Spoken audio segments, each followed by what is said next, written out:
নিলয়, এই নিলয়, ওঠ বাবা, কতক্ষণ ঘুমাবি? আজকে আখির জন্মদিন, তোর খালাদের বাড়িতে যেতে হবে। মা, তুমি যাও, আমি যাব না। ওই অহংকারী মেয়ের জন্মদিনে গিয়ে কি করব? আরে বাবা, এমন করিস না, ও তো ছোট মানুষ। ছোট মানুষ? মা, ও এখন কলেজে পড়ে। এত বড় হওয়ার পরও যদি মানুষের সাথে ভালো ব্যবহার করতে না শেখে তাহলে আর কবে শিখবে? সব ঠিক হয়ে যাবে বাবা, মানুষ বয়সের সাথে বদলায়। না মা, ও বদলাবে না। ওর চোখে আমরা গরিব, আর গরিব মানুষকে ও মানুষই মনে করে না। নিলয়ের মা দীর্ঘশ্বাস ফেললেন। ছেলের কথাগুলো মিথ্যা নয়। স্বামী মারা যাওয়ার পর সংসারের অবস্থা একদম বদলে গিয়েছিল। একসময় যারা খুব আপন ছিল তাদের অনেকেই দূরে সরে গেছে। দেখ বাবা, তোর খালা তো কখনো আমাদের অপমান করে না। খালা করে না, কিন্তু খালু আর আখি করে। মা, তুমি কি ভুলে গেছো গতবার কি হয়েছিল? নিলয়ের মা চুপ করে গেলেন। নিলয় বিছানা থেকে উঠে বসে রাগী গলায় বলল, সবার সামনে আখি কি বলেছিল মনে আছে? বলেছিল গরিব মানুষদের আবার এত শখ কেন? ভালো জামা কিনতে পারে না, আবার জন্মদিনে আসে। ও ছোট ছিল বাবা। মা, তখনও ছোট ছিল, এখনও ছোট, সব সময় একই কথা বলো। তুই এসব মন থেকে মুছে ফেল। মুছে ফেলবো কেন? অপমান কি এত সহজে ভোলা যায়? নিলয়ের চোখে তখন পুরনো কষ্টের ছাপ স্পষ্ট। ছোটবেলা থেকেই সে অনেক অপমান সহ্য করেছে। শুধু গরিব হওয়ার কারণে আত্মীয়দের কাছে মাথা নিচু করে থাকতে হয়েছে। বাবা, তুই না গেলে আমার খুব খারাপ লাগবে। মা, তুমি যাও, আমি বাসায় থাকবো। একা একা থাকবি? হ্যাঁ। তুই আমার মুখের দিকে তাকিয়ে চল না বাবা। মা, দেখ, তোর খালা আমাকে কতবার ফোন দিয়েছে, বারবার বলেছে আপা নিলয়কে নিয়ে আসবেন, ছেলেটাকে অনেকদিন দেখি না। আমি জানি তোর কষ্ট আছে, কিন্তু সব মানুষের জন্য কি একজনের দোষে রাগ করে থাকবি? মা, আমি গেলে আবার অপমান করবে। আমি আসছি না, কেউ কিছু বললে আমি শুনে নেব। তুমি তো সব সময় চুপ করে থাকো মা। সব কথা বলা যায় না বাবা। সেই জন্যই তো সবাই সুযোগ নেয়। নীলের মা চোখ নামিয়ে ফেলেন। সত্যি তো, সংসারের চাপে মানুষের কথার ভয়ে তিনি অনেক কিছুই সহ্য করেছেন। দেখ নিলয়, গরিব হওয়া কোনো অপরাধ না। জানি মা। তাহলে মানুষের কথায় এত কষ্ট পাস কেন? কারণ তারা তোমাকে অপমান করে। আমাকে কিছু বললে আমি সহ্য করতে পারি, কিন্তু তোমাকে ছোট করলে আমার খুব রাগ হয়। আল্লাহ তোকে অনেক বড় করুক বাবা। বড় হয়ে কি হবে মা? একদিন সবাইকে দেখিয়ে দিবি যে মানুষের সম্মান টাকা দিয়ে হয় না। সেই দিন কি আসবে মা? অবশ্যই আসবে, আমার ছেলেটা একদিন অনেক বড় মানুষ হবে। বড় মানুষ হওয়ার স্বপ্ন দেখলেই তো আর বড় হওয়া যায় না। পরিশ্রম করলে যায়। চেষ্টা তো করছি। আমি জানি। কিছুক্ষণ নীরবতা নেমে এলো ঘরে। জানালা দিয়ে সকালে রোদ ঢুকছে। ছোট্ট ভাঙ্গাচোরা ঘরটা যেন সেই আলোয় আরো বেশি নিঃসঙ্গ লাগছে। হঠাৎ নীলের মা আবার বললেন, চল না বাবা, আমার জন্য চল। মা, তুমি না একদম জেদি।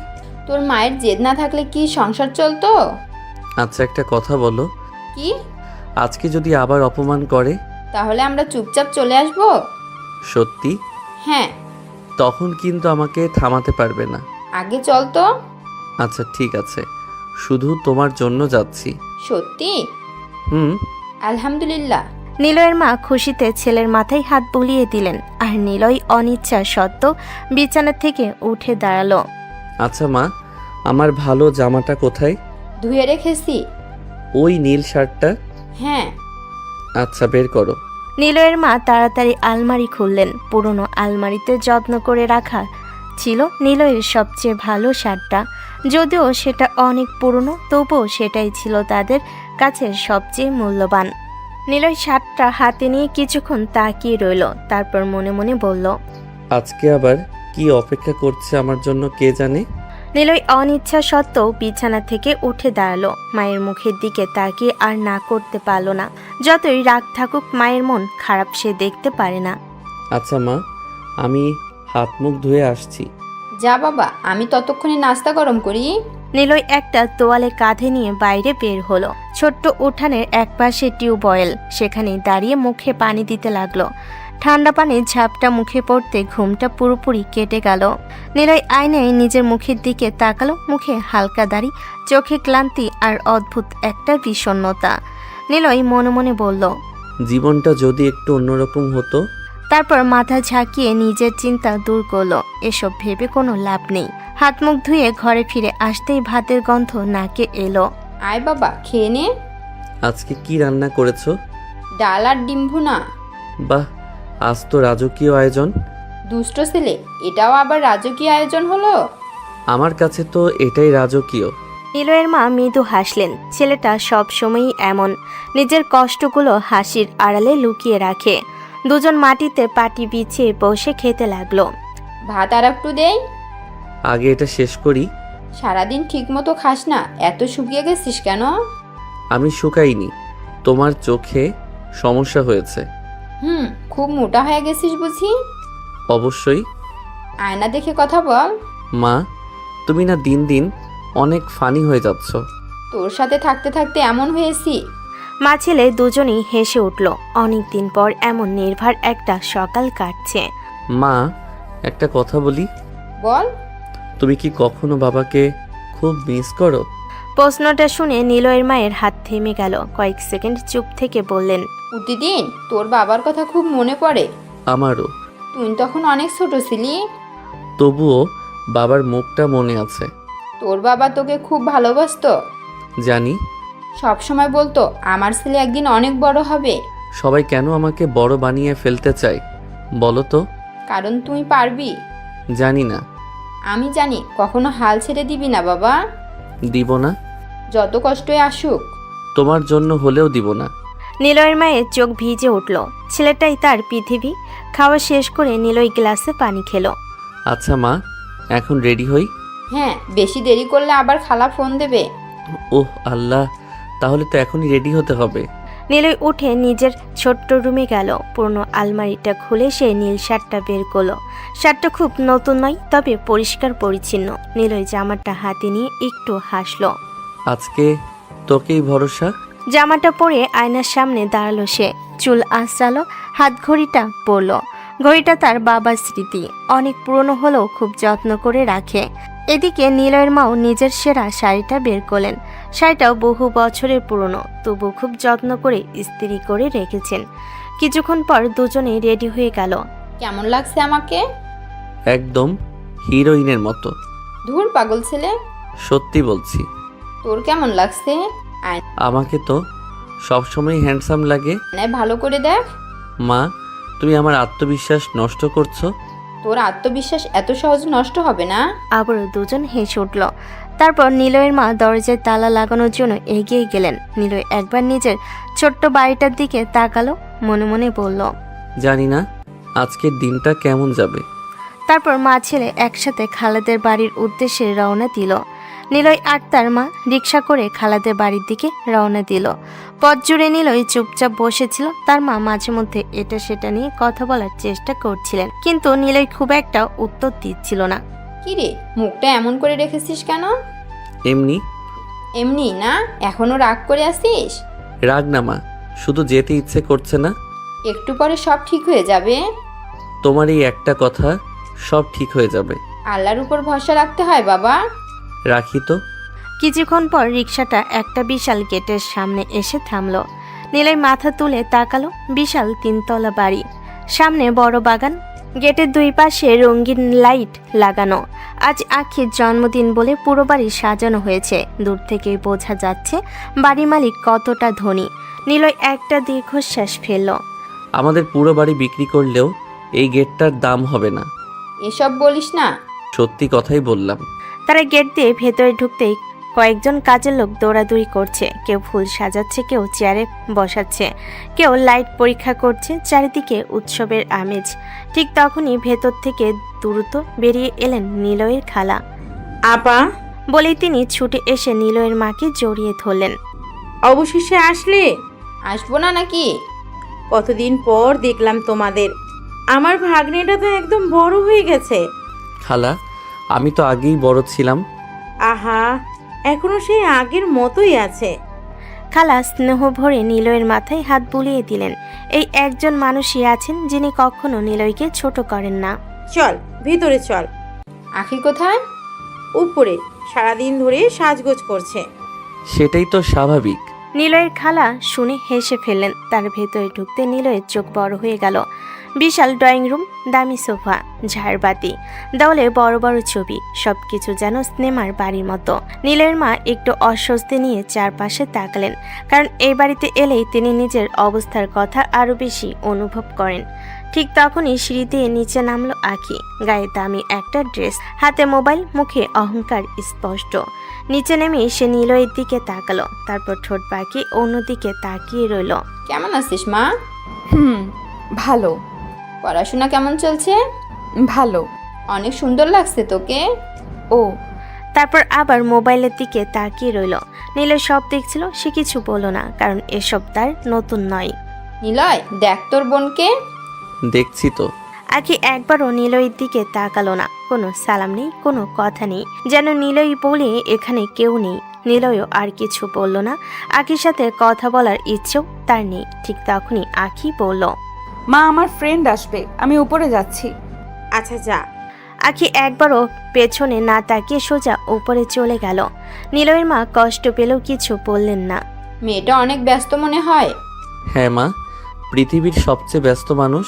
আরে ওকে কিছু মনে করো না, আজকে জন্মদিন বলে একটু বেশি উত্তেজিত। আমি কিছু মনে করিনি খালা। যদিও তার ভেতরে ভেতরে খারাপ লাগছিল। মানুষ এত অহংকারী হয় কিভাবে, শুধু টাকার জন্য? দুপুর গড়িয়ে বিকেল হলো, এক এক করে অতিথিরা আসতে শুরু করলো। পুরো বাড়ির রঙিন আলোয় ঝলমল করছে। বাগানে বড় স্টেজ বানানো হয়েছে, সেখানে গান হবে, কেক কাটা হবে, ফটো সেশন হবে। কাজের লোকেরা দৌড়াদৌড়ি করছে। সন্ধ্যা নামতে বাড়িটা যেন আলোর রাজ্যে পরিণত হলো। নিলয় বারান্দায় দাঁড়িয়ে সব দেখছিল। তার পাশে এসে দাঁড়ালো তার মা। কি দেখছিস? মানুষ কত টাকা খরচ করতে পারে সেটাই দেখছি। হিংসা হচ্ছে? না, তাহলে?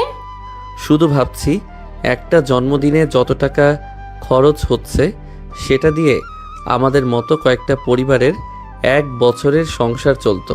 নিলয়ের মা চুপ করে গেলেন, কারণ কথাটা মিথ্যা নয়।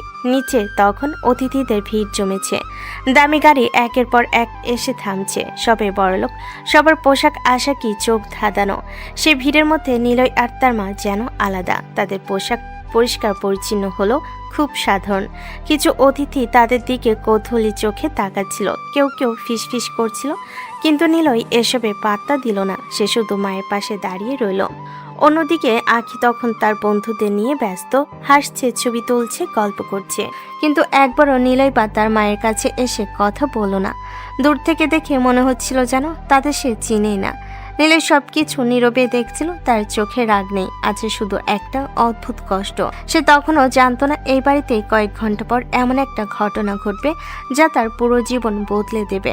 একটা মিথ্যা অভিযোগ, একটা ভয়ঙ্কর অপমান, আর সেই অপমানই একদিন তাকে নিয়ে যাবে দেশের শীর্ষ ব্যবসায়ীদের কাতারে। সন্ধ্যা ঘনিয়ে এসেছে, পুরো বাড়ি এখন অতিথিতে ভরে গেছে। চারিদিকে রঙিন আলো, গান আর মানুষের কোলাহল।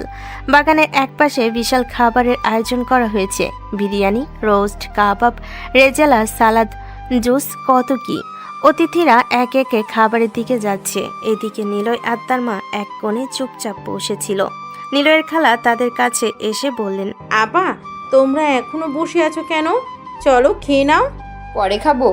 না না, পরে এত ভিড় হবে যে ঠিক মতো খেতেই পারবে না। খালা, আপনি যান, আমরা আসছি। না বাবা, তোমাদের আমি নিজে নিয়ে যাচ্ছি।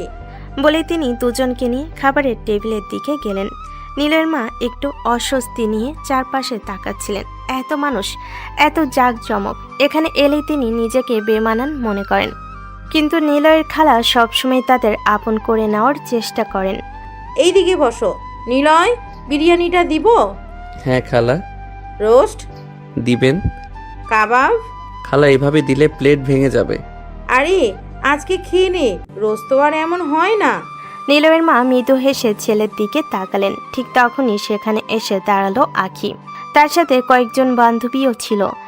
আখি একবার নিলয়ের দিকে তাকালো, তারপর ঠোঁট বাঁকিয়ে বলল, মা, সাবধানে খেতে দিও কিন্তু। কেন? আরে সবাই তো এত কিছু হজম করতে পারে না। কথাটা বলে সে তার বান্ধবীদের দিকে তাকিয়ে হেসে ফেল। কয়েকজন বান্ধবীও মুচকি হাসলো। এক মুহূর্তের জন্য চারপাশটা যেন নিস্তব্ধ হয়ে গেল। নিলয়ের মায়ের মুখ ফ্যাকাশে হয়ে গেল। তিনি মাথা নিচু করে ফেললেন। নিলয়ের মুখের হাসি মিলিয়ে গেল। তার চোখে রাগ স্পষ্ট। অনেকদিন ধরে সহ্য করেছে, কিন্তু আজ আবার। নিলয় ধীরে ধীরে উঠে দাঁড়ালো। কি বলতে চাও তুমি? আমি কি বললাম? আমি ভালো করেই বুঝেছি তুমি কি বলেছো। বুঝে থাকলে তো ভালোই।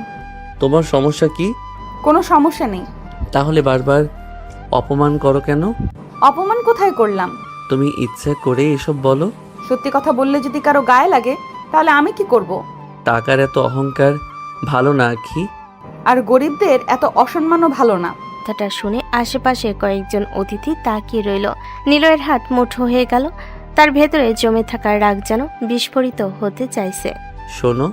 চুপ কর। কিন্তু মা। আমি বলছি চুপ কর। তুমি শুনছো না ও কি বলছে? শুনছি। তাহলে কিছু বলছো না কেন?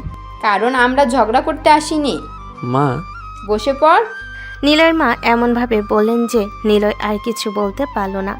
সে ধীরে ধীরে আবার বসে পড়ল, কিন্তু তার চোখে অপমান আর খুব স্পষ্ট। আখি ঠোঁট বাঁকিয়ে হাসল। দেখেছো মা, আমি কিছুই বলিনি। আখি, কি? এভাবে কথা বলতে নেই। আচ্ছা আচ্ছা, আমি যাচ্ছি।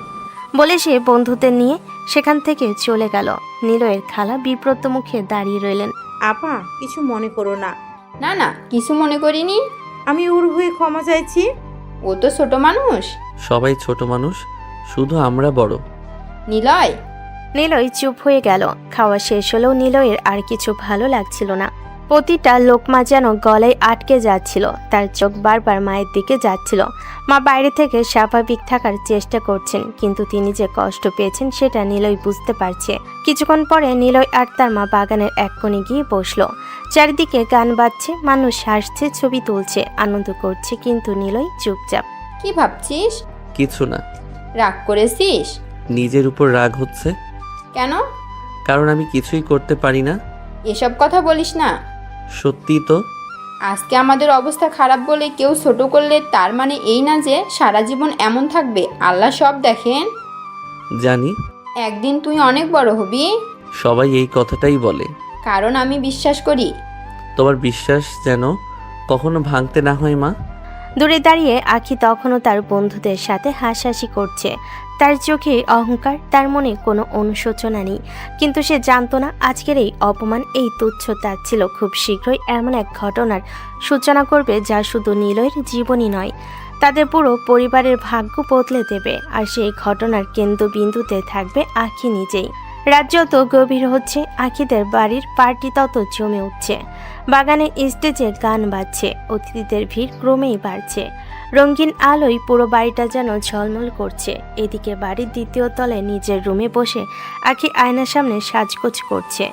ড্রেসিং টেবিলের ওপর ছড়িয়ে আছে দামি কসমেটিক। একটার পর একটা গহনা ট্রাই করছে সে। মাঝে মাঝে মোবাইল দিয়ে নিজের ছবি তুলছে। আখির এক বান্ধবী পাশে দাঁড়িয়ে বলল, আজকে তোকে একদম প্রিন্সেস লাগছে। লাগবেই তো। এত আত্মবিশ্বাস। আত্মবিশ্বাস না, সত্যি কথা। দুজনেই হেসে উঠল। ঠিক তখনই দরজায় টোকা পড়ল।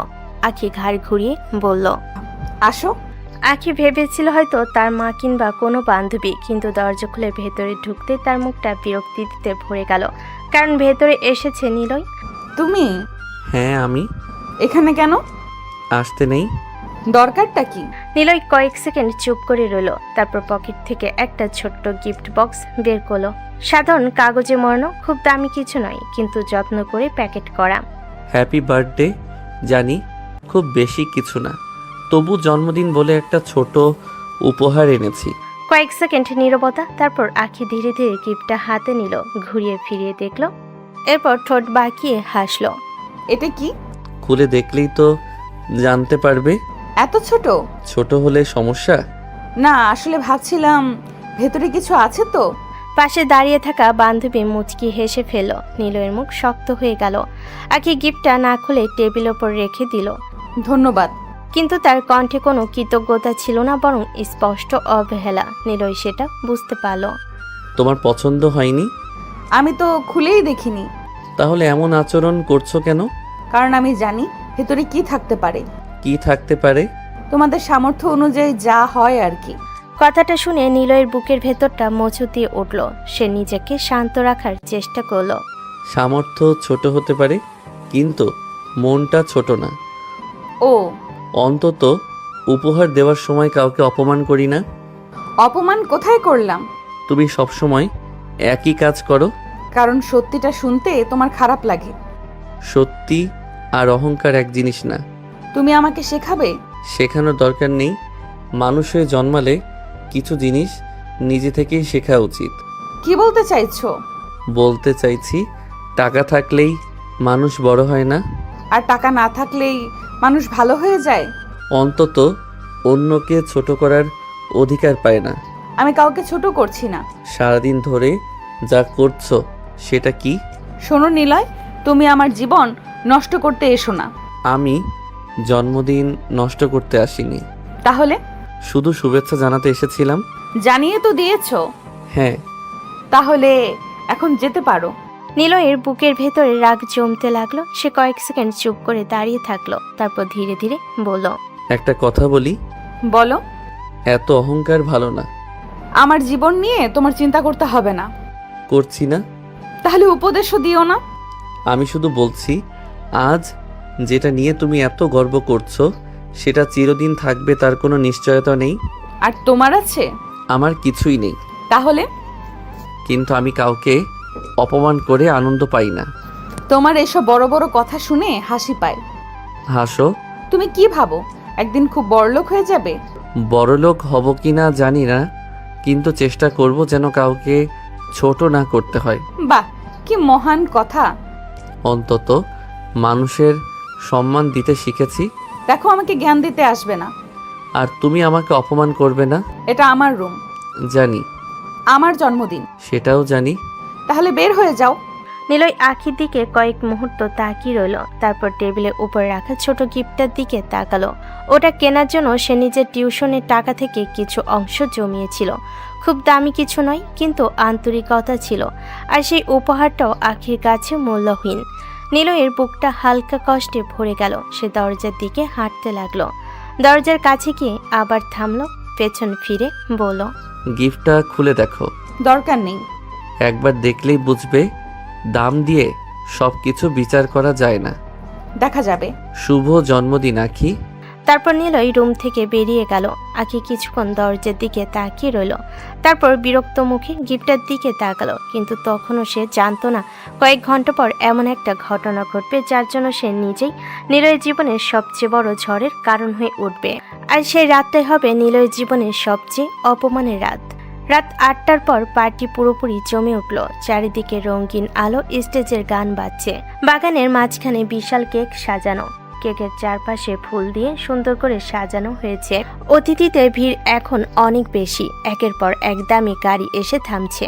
সবাই আখিকে জন্মদিনের শুভেচ্ছা জানাচ্ছে। নিলয় দূরের এক কোণে দাঁড়িয়ে সবকিছু দেখছিল। তার পাশে তার মা। কি ভাবছিস? কিছু না। মন খারাপ? না। কিন্তু তার মুখ দেখে বোঝা যাচ্ছিল তার মন মোটেও ভালো নেই। ঠিক তখনই মাইক্রোফোন হাতে আখির বাবা স্টেজে উঠলেন। Attention please. সঙ্গে সঙ্গে চারপাশের কোলাহল কমে গেল। সবাই স্টেজের দিকে তাকালো। আজ আমার একমাত্র মেয়ের জন্মদিন, আপনারা সবাই এসেছেন, এই জন্য অনেক অনেক ধন্যবাদ। এখন আমরা কেক কাটার অনুষ্ঠান শুরু করব। আবারও সেই হাততালি দিল। এরপর আখিকে স্টেজে ডাকা হলো। আখি ধীরে ধীরে সিঁড়ি বেয়ে স্টেজে উঠল। আজ তাকে সত্যি খুব সুন্দর লাগছে। দামি গাউন, হালকা মেকআপ, মুখে আত্মবিশ্বাসী হাসি। বন্ধুরা চারপাশে ঘিরে দাঁড়ালো। কেউ ছবি তুলছে, কেউ ভিডিও করছে, কেউ নিচে দাঁড়িয়ে থাকা অতিথিরা সবাই তাকিয়ে আছে। ঠিক 12টার আগেই কেক কাটার সময় হলো। সবাই একসাথে গাইতে শুরু করলো, happy birthday to you, happy birthday to you Akhi. হাসতে হাসতে মোমবাতি নিভিয়ে দিল, তারপর বড় ছুরি দিয়ে কেক কাটলো। সঙ্গে সঙ্গে চারিদিকে করতালির শব্দ। বন্ধুরা চিৎকার শুরু করলো, থ্যাংক ইউ এভরিওয়ান। এরপর আখি কেকের একটা টুকরো তুলে প্রথমে তার বাবাকে খাওয়ালো, তারপর মাকে। আল্লাহ তোকে অনেক সুখী করুক মা। থ্যাংক ইউ বাবা। এরপর একে একে আত্মীয় স্বজন, বন্ধু বান্ধব সবাইকে কেক খাওয়াতে লাগলো আখি। তার বান্ধবীরা হাসছে, ছবি তুলছে, ভিডিও করছে। চারিদিকে আনন্দ আর আনন্দ। নিলয়ের মা মুচকি হেসে বললেন, দেখ মেয়েটা কত খুশি। হুম। তারা দূরে দাঁড়িয়েছিল। আকি এক একে প্রায় সবাইকে কেক খাওয়ালো, মা বাবা, চাচাকে, ফুপুকে, বন্ধুদের, এমনকি কাজিনদেরও। কিন্তু নিলয়ের সামনে এসেও থামলো না, যেন সে সেখানেই নেই। নিলয়ের মা বিষয়টা লক্ষ্য করলেন। তার মুখটা একটু মলিন হয়ে গেল, কিন্তু কিছু বললেন না। নিলয় কিছু বলল না, শুধু ঠোঁটে একটা তিক্ত হাসি ফুটে উঠল। এরপর ধীরে ধীরে বলল, দেখলে মা, চুপ কর বাবা, আমি তো কিছু বলিনি। আজকে ঝামেলা করিস না। ঝামেলা করার ইচ্ছাও নেই। আখি, ওনাকে তো কেক দিলি না? মেয়েটি নিলয়ের দিকে ইশারা করলো। আখি একবার তাকালো, তারপর নির্বিকার গলায় বলল, ও পরে খেয়ে নেবে। বাবা কিছু মনে করিস না। আমি অভ্যস্ত মা। কথাটা শুনে নিলয়ের মায়ের বুকটা কেঁপে উঠল। কোনো মানুষ কতবার অপমানিত হলে এই কথাটা বলতে পারে। এরপর শুরু হলো গিফট দেওয়ার অনুষ্ঠান। একটার পর একটা অতিথিরা আখির হাতে উপহার তুলে দিচ্ছিল। কেউ দামি ঘড়ি দিয়েছে, কেউ সোনার ব্রেসলেট, কেউ বা নতুন মোবাইল, কেউ ল্যাপটপ, কেউ আবার বড় বড় গিফট বক্স। আখি সবগুলো হাসি মুখে গ্রহণ করছে। তার বান্ধবীরা অবাক হয়ে বলছে, ওয়াও, এটা তো অনেক দামি। এই গিফটটা দেখেছিস? তোর তো আজ লটারি লেগে গেছে। এটা তো শুরু মাত্র। সবাই হাসতে লাগলো। স্টেজের পাশে একটা বড় টেবিল রাখা হয়েছে, সেখানে গিফটগুলো জমা রাখা হয়েছে। টেবিল প্রায় ভর্তি হয়ে গেছে। নিলয় দূর থেকে সব দেখছিল। হঠাৎ তার চোখ গিয়ে পড়ল টেবিলের এক কোণে, সেখানে পড়ে আছে তার দেওয়া ছোট্ট গিফটটা। বাকি সব গিফটের পাশে ওটা এত ছোট লাগছে যে চোখই পড়ে না। মনে হচ্ছে যেন কারো কোনো গুরুত্ব নেই ওটার। নিলয় কিছুক্ষণ তাকিয়ে রইল, তারপর মুখ ফিরিয়ে নিল। কি দেখছিস? কিছু না। ওই গিফটার দিকে তাকিয়ে আছিস? মন খারাপ করিস না। করছি না। আমি জানি তুই কষ্ট পেয়েছিস। কষ্ট পাইনি। কিন্তু তার গলায় কষ্ট স্পষ্ট ছিল।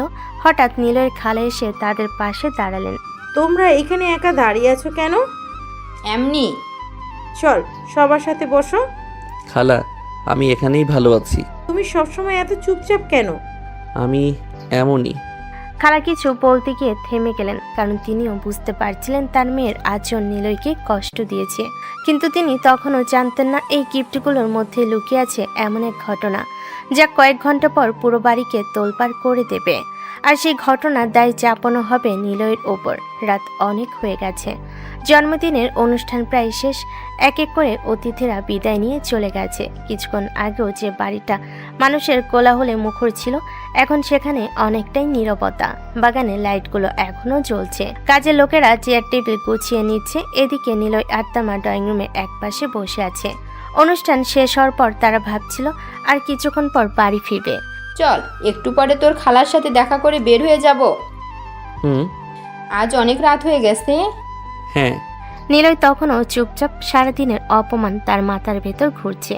অন্যদিকে দ্বিতীয় তলায় নিজের রুমে বসে আখি এক এক করে গিফট খুলছে। তার চারপাশে কয়েকজন বান্ধবী, সবাই মিলে উপহার দেখছে। এটা কে দিয়েছে?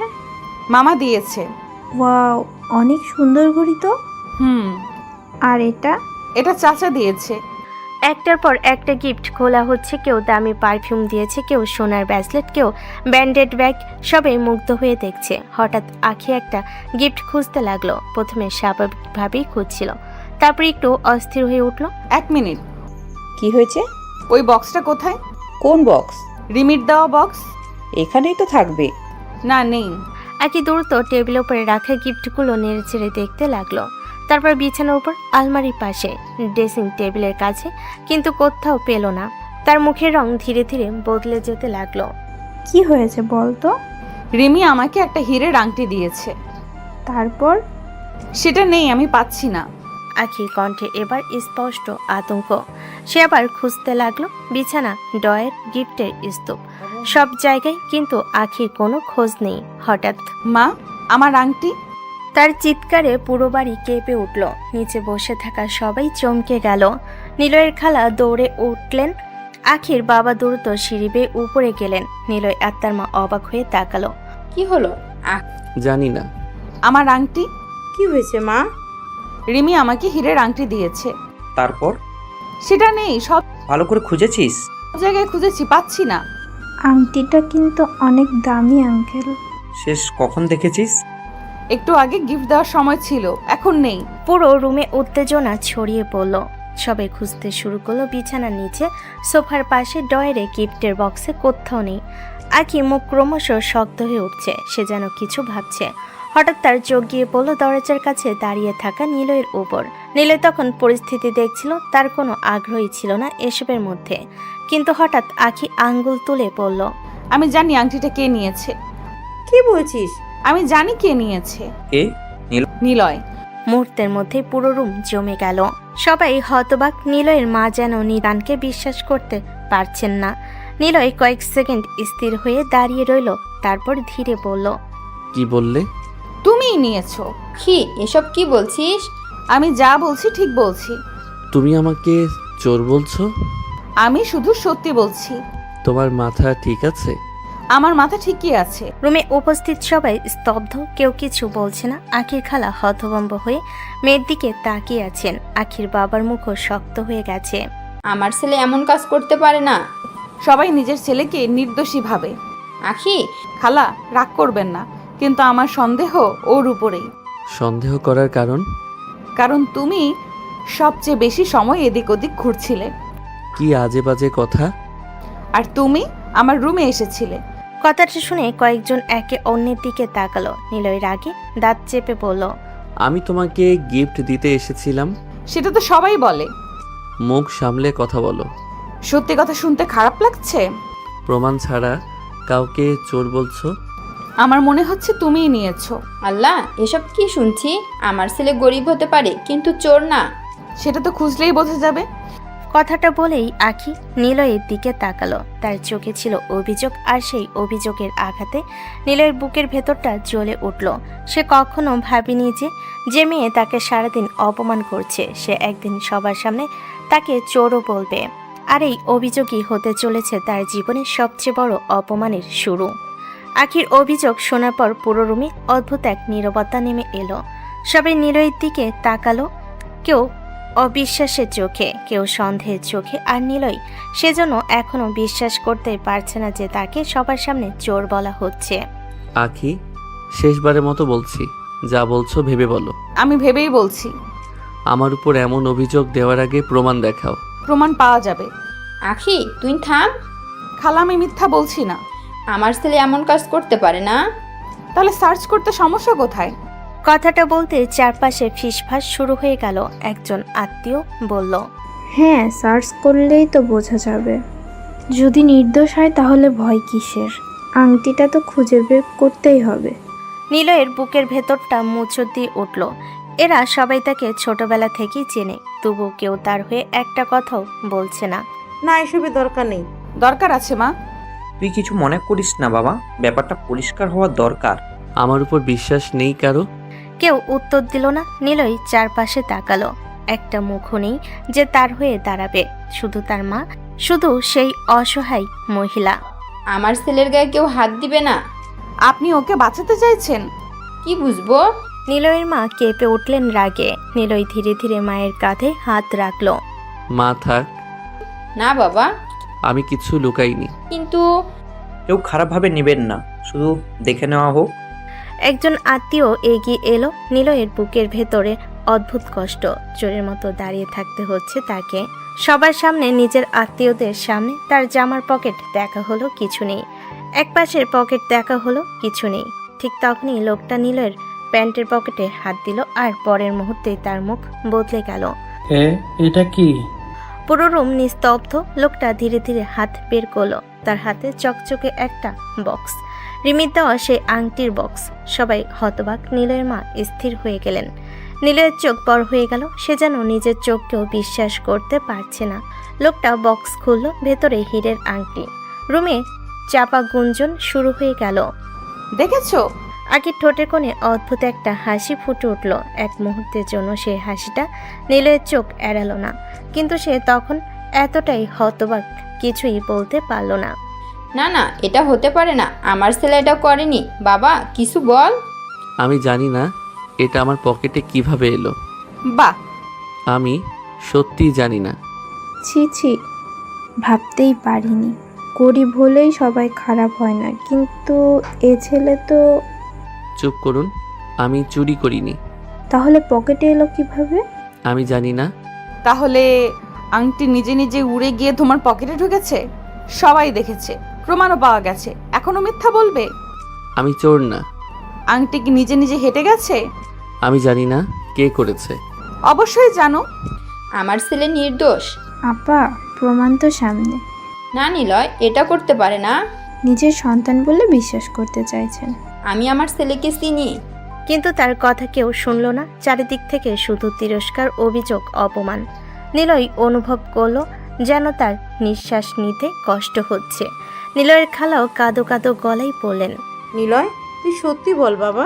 খালা, আপনিও? খালা মাথা নিচু করে ফেললেন। এই দৃশ্যটা যেন নিলয়কে শেষ করে দিল। যে মানুষটাকে সে সবচেয়ে বেশি সম্মান করত, তার চোখে আজ সন্দেহ। নিলয় ধীরে ধীরে পেছনে সরে গেল। বাবা, মা, আর কিছু বলো না। তুই কোথায় যাচ্ছিস? জানি না। আমাকে ছেড়ে যাস না। আজকে কেউ আমার কথা বিশ্বাস করেনি, কেউ না। তার গলা ধরে এলো, চোখ ভিজে উঠল, কিন্তু সে কাঁদল না। শুধু চারপাশে একবার তাকালো। এই মানুষগুলো তার আত্মীয়, তবুও আজ তাকে সবাই চোর বানিয়ে দিল। আমি চুরি করিনি, এই কথাটা একদিন সবাইকে বিশ্বাস করাবো। নিলয়, বাবা থাম, কোথায় যাচ্ছিস নিলয়? কিন্তু নিলয় আর থামল না। দ্রুত সিঁড়ি বেয়ে নিচে নেমে গেল। তার নিলয় বাবা, একবার দাঁড়া।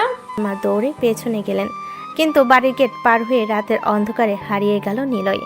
নিলয়ের মা রাস্তায় বের হয়ে চারিদিকে তাকালেন, কোথাও নেই, একদম কোথাও নেই। তিনি দৌড়াতে লাগলেন এক রাস্তা থেকে আরেক রাস্তা, চিৎকার করে ডাকতে লাগলেন, নিলয় বাবা, ফিরে আয়, আমি জানি তুই নির্দোষ নিলয়। কিন্তু রাতের অন্ধকারে কোনো উত্তর দিল না। সেই রাতেই নিলয় হারিয়ে গেল। আর তার মা সারা রাত কাঁদতে কাঁদতে ছেলেকে খুঁজে বেড়ালেন, কিন্তু কোথাও পেলেন না। কেউ তখন জানতো না যে আজ সেই ছেলেটাকে চোর বলে তাড়িয়ে দেওয়া হলো। একদিন সেই ছেলেটাই ফিরবে, এমন এক পরিচয় যার সামনে মাথা নত করবে পুরো দেশ। 5 বছর পর। সময় কখনো কারোর জন্য থেমে থাকে না। দেখতে দেখতে কেটে গেছে 5টা বছর। এই 5 বছরে অনেক কিছু বদলে গেছে। কেউ পেয়েছে সুখ, কেউ পেয়েছে কষ্ট, কেউ হারিয়েছে আপনজন, আর কেউ তৈরি করেছে নিজের নতুন পরিচয়। আজ দেশের ব্যবসায়িক জগতে এমন একটা নাম আছে যাকে না চেনা মানুষ খুব কমই আছে। একটা নাম, একটা ব্যান্ড, একটা সফলতার গল্প নিয়ে নিলয় খান দেশের শীর্ষ তরুণ ব্যবসায়ীদের একজন। হাজার হাজার কোটি টাকার ব্যবসার মালিক। দেশের পাশাপাশি বিদেশেও যার কোম্পানি সুনাম ছড়িয়ে পড়েছে। অনেকেই তাকে বলে বাংলাদেশের বিজনেস কিং। ঢাকার বাণিজ্যিক এলাকার মাঝখানে মাথা উঁচু করে দাঁড়িয়ে আছে বিশাল কাচ ঘেরা একটি বহুতল ভবন। ভবনের সবচেয়ে উপরের কয়েকটি ফ্লোর সম্পূর্ণভাবে দখল করে আছে খান গ্রুপ ইন্টারন্যাশনাল, দেশের অন্যতম বড় শিল্প গোষ্ঠী। ভবনের সর্বোচ্চ তলে বিশাল এক কর্নার কেবিন, চারপাশ কাচ দিয়ে ঘেরা। সেখানে দাঁড়িয়ে আছে একজন যুবক, কালো রঙের দামি স্যুট, হাতে বিলাসবহুল ঘড়ি, চোখে তীক্ষ্ণ দৃষ্টি, ব্যক্তিত্বে অদ্ভুত এক গাম্ভীর্য।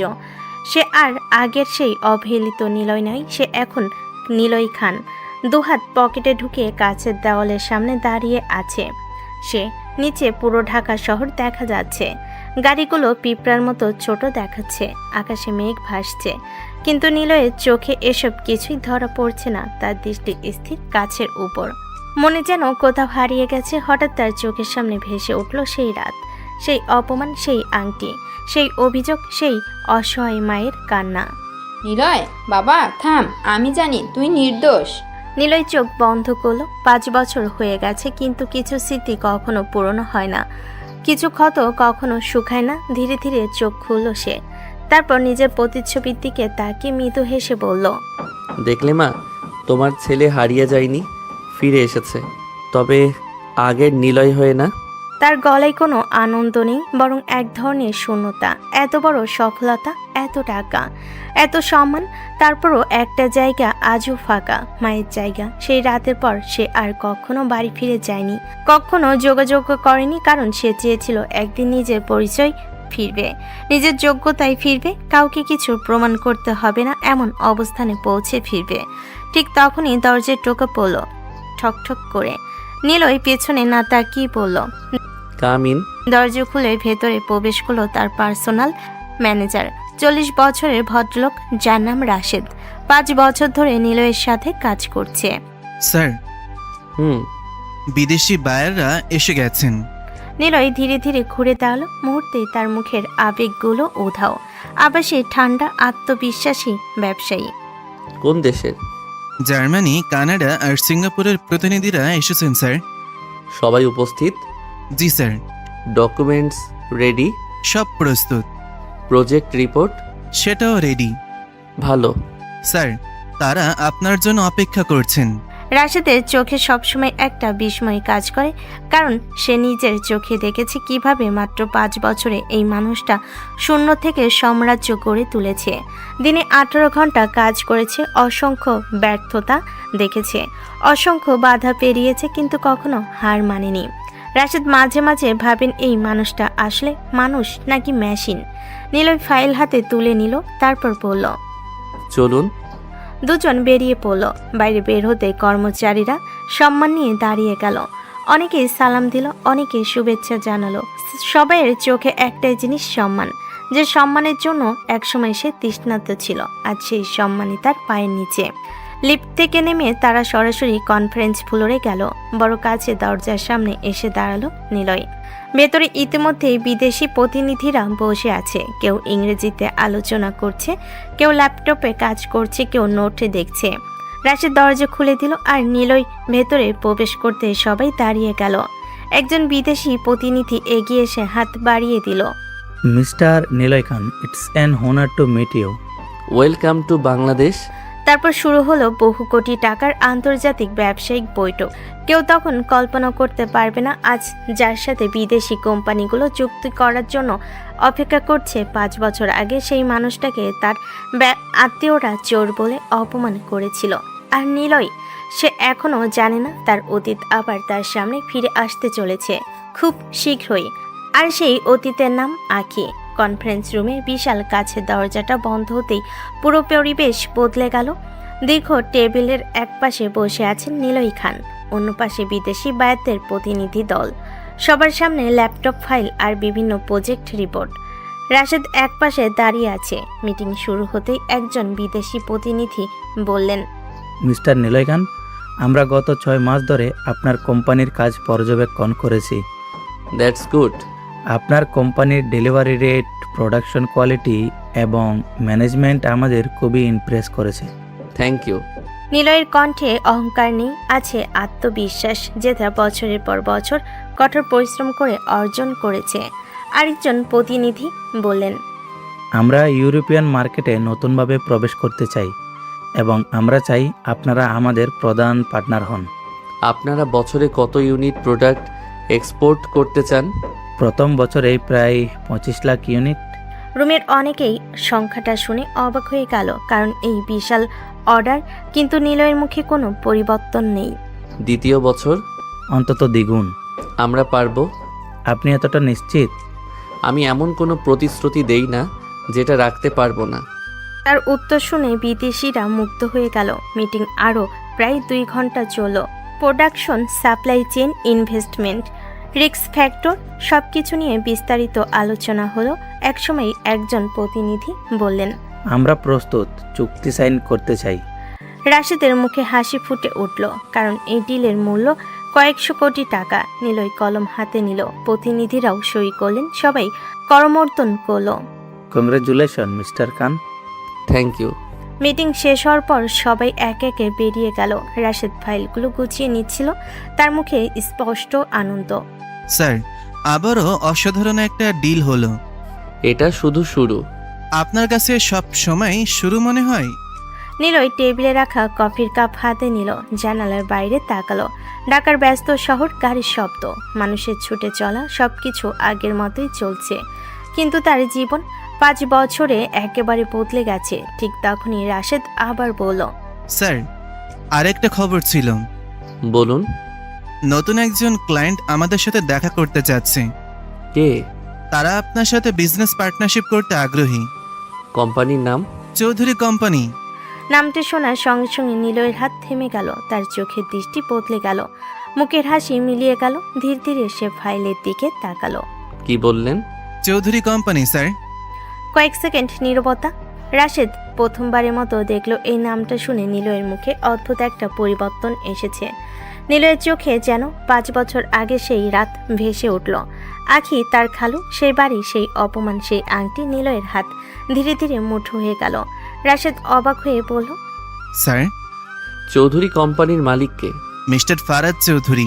নিলয়ের বুকের ভেতর কেমন একটা চাপা ব্যথা অনুভূত হলো। ফরহাদ চৌধুরী, তার খালু, যে মানুষটা সেদিন একবারও তার পাশে দাঁড়ায়নি, একবারও বলেনি আমি বিশ্বাস করি নিলয়কে। নিলয় চুপচাপ বসে রইল। রাশেদ বলল, আপনি কি তাদের চেনেন স্যার? খুব ভালো করেই চিনি। আত্মীয় নাকি? একসময় ছিল। রাশেদ আর কিছু জিজ্ঞেস করলো না, কারণ সে বুঝতে পারছিল এই নামটার সাথে নিলয়ের কোনো পুরনো স্মৃতি জড়িয়ে আছে। স্যার, ওরা বেশ কয়েকবার যোগাযোগ করেছে, আপনার সাথে জরুরি মিটিং করতে চাই। কেন? শুনেছি তাদের কোম্পানি কিছু আর্থিক সমস্যার মধ্যে আছে, তারা বড় একটা প্রজেক্ট আপনার ইনভেস্টমেন্ট স্বরূপ চাই। নিলয়ের চোখ সরু হয়ে এলো। একসময় যারা তাদের গরিব বলে অপমান করত, আজ তারা তার সাহায্য চাইছে। ভাগ্যের খেলাটা সত্যিই অদ্ভুত। নিলয় ধীরে ধীরে চেয়ার থেকে উঠে দাঁড়ালো, তারপর কাছের জানালার সামনে গিয়ে দাঁড়ালো। অনেকক্ষণ কিছু বলল না। রাশেদ অপেক্ষা করতে লাগলো। অবশেষে নিলয় বলল, তারা কখন আসতে চাই? আপনি সময় দিলেই। ঠিক আছে। মিটিং ফিক্স করব। নিলয় কিছুক্ষণ চুপ রইল। তার চোখে তখন 5 বছর আগের অপমানের আগুন, কিন্তু মুখে কোনো আবেগ নেই। হ্যাঁ, মিটিং ফিক্স করুন। কবে স্যার? আগামীকাল। রাশেদ মাথা নেড়ে পেরিয়ে গেল। আর নিলয় সে একা দাঁড়িয়ে কাছের সামনে। তার ঠোঁটের কোণে অদ্ভুত এক হাসি ফুটে উঠল। 5 বছর পর ভাগ্য আবার তাকে সেই মানুষের সামনে নিয়ে এসেছে। কিন্তু এবার সে অপমানিত, অসহায় নিলয় নয়। এবার সে নিলয় খান, যার একটা সিদ্ধান্তে কোটি টাকার ব্যবসা দাঁড়িয়ে যায় কিংবা ভেঙে পড়ে। আর আগামীকালের সে মিটিং হতে চলেছে বহু বছর পর তার অতীতের সাথে প্রথম মুখোমুখি হওয়া। বাইরে হালকা বৃষ্টি পড়ছে, আকাশটা আজও মেঘে ঢাকা, চারপাশে অদ্ভুত এক নিস্তব্ধতা। অন্যদিকে ঢাকার বিলাসবহুল অফিসে দেশের শীর্ষ ব্যবসায়ী নিলয় খান কোটি টাকার ডিল নিয়ে ব্যস্ত। আর এদিকে শহরের এক কোণে ছোট্ট একটা পুরনো বাড়িতে একজন মা আজও তার ছেলের জন্য অপেক্ষা করে আছে 5 বছর ধরে, প্রতিদিন প্রতি রাত। বাড়িটার খুব একটা পরিবর্তন হয়নি। সেই টিনের চাল, সেই ছোট্ট উঠোন, সেই পুরনো দরজা। শুধু একটা জিনিসই বদলে গেছে, বাড়িটা আগের চেয়ে বেশি নির্জন হয়ে গেছে, কারণ এখানে শুধু একজন মানুষ থাকে, নিলয়ের মা। সন্ধ্যায় নামাজ শেষ করে তিনি ধীরে ধীরে ঘরে ঢুকলেন। ঘরের দেওয়ালে ঝুলছে নিলয়ের বাবার ছবি, তার পাশে ছোট্ট একটা ফ্রেম, সেখানে নিলয়ের একটা পুরনো ছবি। ছবিটা তখনকার, যখন নিলয় কলেজে পড়তো। ছবির দিকে তাকিয়ে তিনি দীর্ঘশ্বাস ফেললেন, তারপর ধীরে ধীরে ছবিটার উপর হাত বুলিয়ে দিলেন। কোথায় আছিস বাবা? চোখের কোণে পানি জমে উঠল। প্রতিদিনের মতো আজও একই প্রশ্ন, কিন্তু উত্তর নেই, কোনোদিনই নেই। একবার শুধু ফিরে আয় বাবা, একবার, আমি আর কিচ্ছু চাই না। কথাগুলো বলতে বলতে তার গলা কেঁপে উঠল।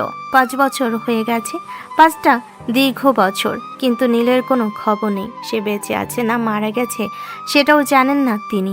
তিনি ধীরে ধীরে আলমারির সামনে গিয়ে দাঁড়ালেন। আলমারির ভেতরে একটা শার্ট খুব যত্ন করে ভাঁজ করে রাখা। পরে খুঁজতে গিয়ে আলমারিতে আরেকটা একই রকম পুরনো শার্ট পেয়েছিলেন তিনি। তারপর থেকে সযত্নে রেখে দিয়েছিলেন। শার্টটা হাতে নিয়ে তিনি বিছানায় বসে পড়লেন। মনে আছে বাবা, তুমি বলেছিলি আমাকে হিরোইনের মতো লাগছে? কথাটা মনে পড়তে তার চোখ বেয়ে অশ্রু গড়িয়ে পড়ল। ঘরটা আবার নিস্তব্ধ হয়ে গেল, শুধু একজন মায়ের চাপা কান্নার শব্দ। 5 বছর আগে সেই রাতের পর তিনি পাগলের মতো ছেলেকে খুঁজেছিলেন। আত্মীয়দের বাড়ি, বন্ধুদের বাড়ি, বাস স্ট্যান্ড, রেল স্টেশন, কোথাও বাদ দেননি। প্রতিদিন ভেবেছে আজ হয়তো ফিরে আসবে, কাল হয়তো দরজায় কড়া নাড়বে, কিন্তু না। দিন গেছে, মাঝ গেছে, বছর গেছে, নিলয় আসেনি। সেই ঘটনার পর তার খালাও অনেকবার এসেছেন, কেঁদেছেন, ক্ষমা চেয়েছেন, কিন্তু তাতে কি? যে চলে গেছে সে তো আর ফিরে আসেনি। নিলয়ের মা মাঝে মাঝে ভাবেন, সেদিন যদি তিনি ছেলেকে একটু শক্ত করে ধরে রাখতে পারতেন, যদি যেতে না দিতেন, তাহলে হয়তো আজ একাকিত্বে থাকতো না। রাত বাড়তে লাগলো। তিনি রান্নাঘরে গেলেন। একজন মানুষের জন্য যতটুকু রান্না লাগে ততটুকুই করছেন। খাবার টেবিলে বসে কয়েক লোকমা মুখে দিলেন, তারপর আর খেতে পারলেন না। চোখ আবার ভিজে উঠল, কারণ খেতে বসলে তার নিলয়ের কথা মনে পড়ে। নিলয় সবসময় বলতো, মা তুমি আগে খাও। তুই খা আগে। না, তুমি আগে। সেই স্মৃতিগুলো যেন আজও ঘরের দেওয়ালে লেগে আছে। তিনি আর খেতে পারলেন না। চুপচাপ খাবার সরিয়ে রাখলেন। রাত প্রায় 11টা। বাইরে বৃষ্টি আরও বেড়েছে। নীলের মা বিছানায় শুয়ে আছেন, ঘরের বাতি নিভিয়ে দিয়েছেন। তবু তার চোখে ঘুম নেই, কারণ এই 5 বছরে ঘুম যেন তার সাথে অভিমান করেছে। নীলই ছাদের দিকে তাকিয়ে আছেন। হঠাৎ ফিসফিস করে বললেন, আজও এলি না বাবা? চোখ বেয়ে পানি গড়িয়ে পড়ল। তিনি মুখ চেপে কাঁদতে লাগলেন, কারণ এই কান্না দেখার মতো কেউ নেই, শোনার মতো কেউ নেই। জানিস বাবা, আমি এখনো রাতের দরজা নক করার আগে বাহিরে তাকাই। মনে হয় তুই হয়তো দাঁড়িয়ে আছিস, মনে হয় তুই হয়তো বলবি, মা আমি ফিরে এসেছি। তিনি হাউমাউ করে কেঁদে উঠলেন। তার বুকের ভেতর জমে থাকা 5 বছরের কষ্ট যেন বেরিয়ে আসতে চাইছে। আমি জানি তুই চোর না বাবা, আমি জানি। তার কণ্ঠ ভেঙে গেল। সেদিনও তিনি বিশ্বাস করেছিলেন, আজও করেন, কিন্তু তার বিশ্বাসের কথা শোনার জন্য নীলয় কোথাও নেই। অনেকক্ষণ কান্নার পর ক্লান্ত হয়ে তিনি চোখ বন্ধ করলেন, কিন্তু ঘুম আসার আগেও শেষবারের মতো দরজার দিকে তাকালেন, যেন এখনো আশা করছেন হয়তো এই মুহূর্তে দরজায় কড়া নাড়বে কেউ, হয়তো বলবে, মা দরজা খোলো, আমি এসেছি। কিন্তু দরজা নীরব রাত। আর একজন মায়ের অপেক্ষাও নীরব। তিনি জানেন না যে ছেলের জন্য তিনি 5 বছর ধরে কাঁদছেন, সেই ছেলেই আজ দেশের অন্যতম বড় ব্যবসায়ী। আর ভাগ্য খুব শীঘ্রই মা ছেলেকে আবার মুখোমুখি দাঁড় করাতে চলেছে। পরের দিন সকাল। ঢাকার ব্যস্ততম বাণিজ্যিক এলাকার মাঝখানে মাথা উঁচু করে দাঁড়িয়ে আছে খান গ্রুপের বিশাল ভবন। সকাল থেকেই অফিসের ব্যস্ততা, কর্মচারীরা যার যার কাজে ব্যস্ত। কনফারেন্স রুম প্রস্তুত করা হচ্ছে, কারণ আজ গুরুত্বপূর্ণ একটি মিটিং। চৌধুরী গ্রুপের সাথে মিটিং। অন্যদিকে একটি কালো গাড়ি এসে থামল ভবনের সামনে। গাড়ি থেকে প্রথমে নামলেন ফরহাদ চৌধুরী, তারপর নামলো আখি। 5 বছরের আখিও অনেক বদলে গেছে, আগের মতোই সুন্দরী, কিন্তু মুখে সেই পুরনো অহংকারের ছাপ এখন অনেকটাই কম। সময়ের সাথে মানুষ বদলায়, তবে অতীতের ভুল মুছে যায় না। আখি চারপাশে তাকিয়ে অবাক হয়ে বলল, বাবা, অফিসটা তো অনেক বড়। শুধু বড় না, দেশের অন্যতম বড় কোম্পানি। সত্যি বলতে কি, এখনো বিশ্বাস হচ্ছে না আমরা তাদের সাথে মিটিং করতে এসেছি। সময় সব বদলে দেয় মা। যদি এই ডিলটা হয়ে যায় তাহলে আমাদের অনেক বড় সমস্যা কমে যাবে। ইনশাআল্লাহ। কয়েক মাস ধরে চৌধুরী গ্রুপের ব্যবসা খারাপ যাচ্ছে। বাজারে নতুন প্রতিযোগী এসেছে, কিছু প্রজেক্টেও লোকসান হয়েছে। তাই তারা এখন বড় কোনো কোম্পানির সাথে কাজ করতে চায়, আর সেই কারণে আজকের এই মিটিং। দুজন ভেতরে ঢুকতে রিসেপশনে কর্মচারীরা সম্মানের সাথে অভ্যর্থনা জানালো। তারপর তাদের কনফারেন্স ফ্লোরে নিয়ে যাওয়া হলো। আগে চারপাশে তাকাচ্ছিল। সবকিছু এত আধুনিক, এত বিলাসবহুল যে সে মুগ্ধ হয়ে গেছে। বাবা, এই কোম্পানির মালিকের বয়স কত? শুনেছি খুব বেশি না, 30-এর নিচে হবে। এত কম বয়সে এত বড় ব্যবসায়ী? সবাই পারে না, কিছু মানুষ জন্মায় ইতিহাস তৈরি করার জন্য। কথাটা শুনে আখি মাথা নেড়ে সম্মতি দিল। তারপর দুজন কনফারেন্স রুমে গিয়ে বসলো।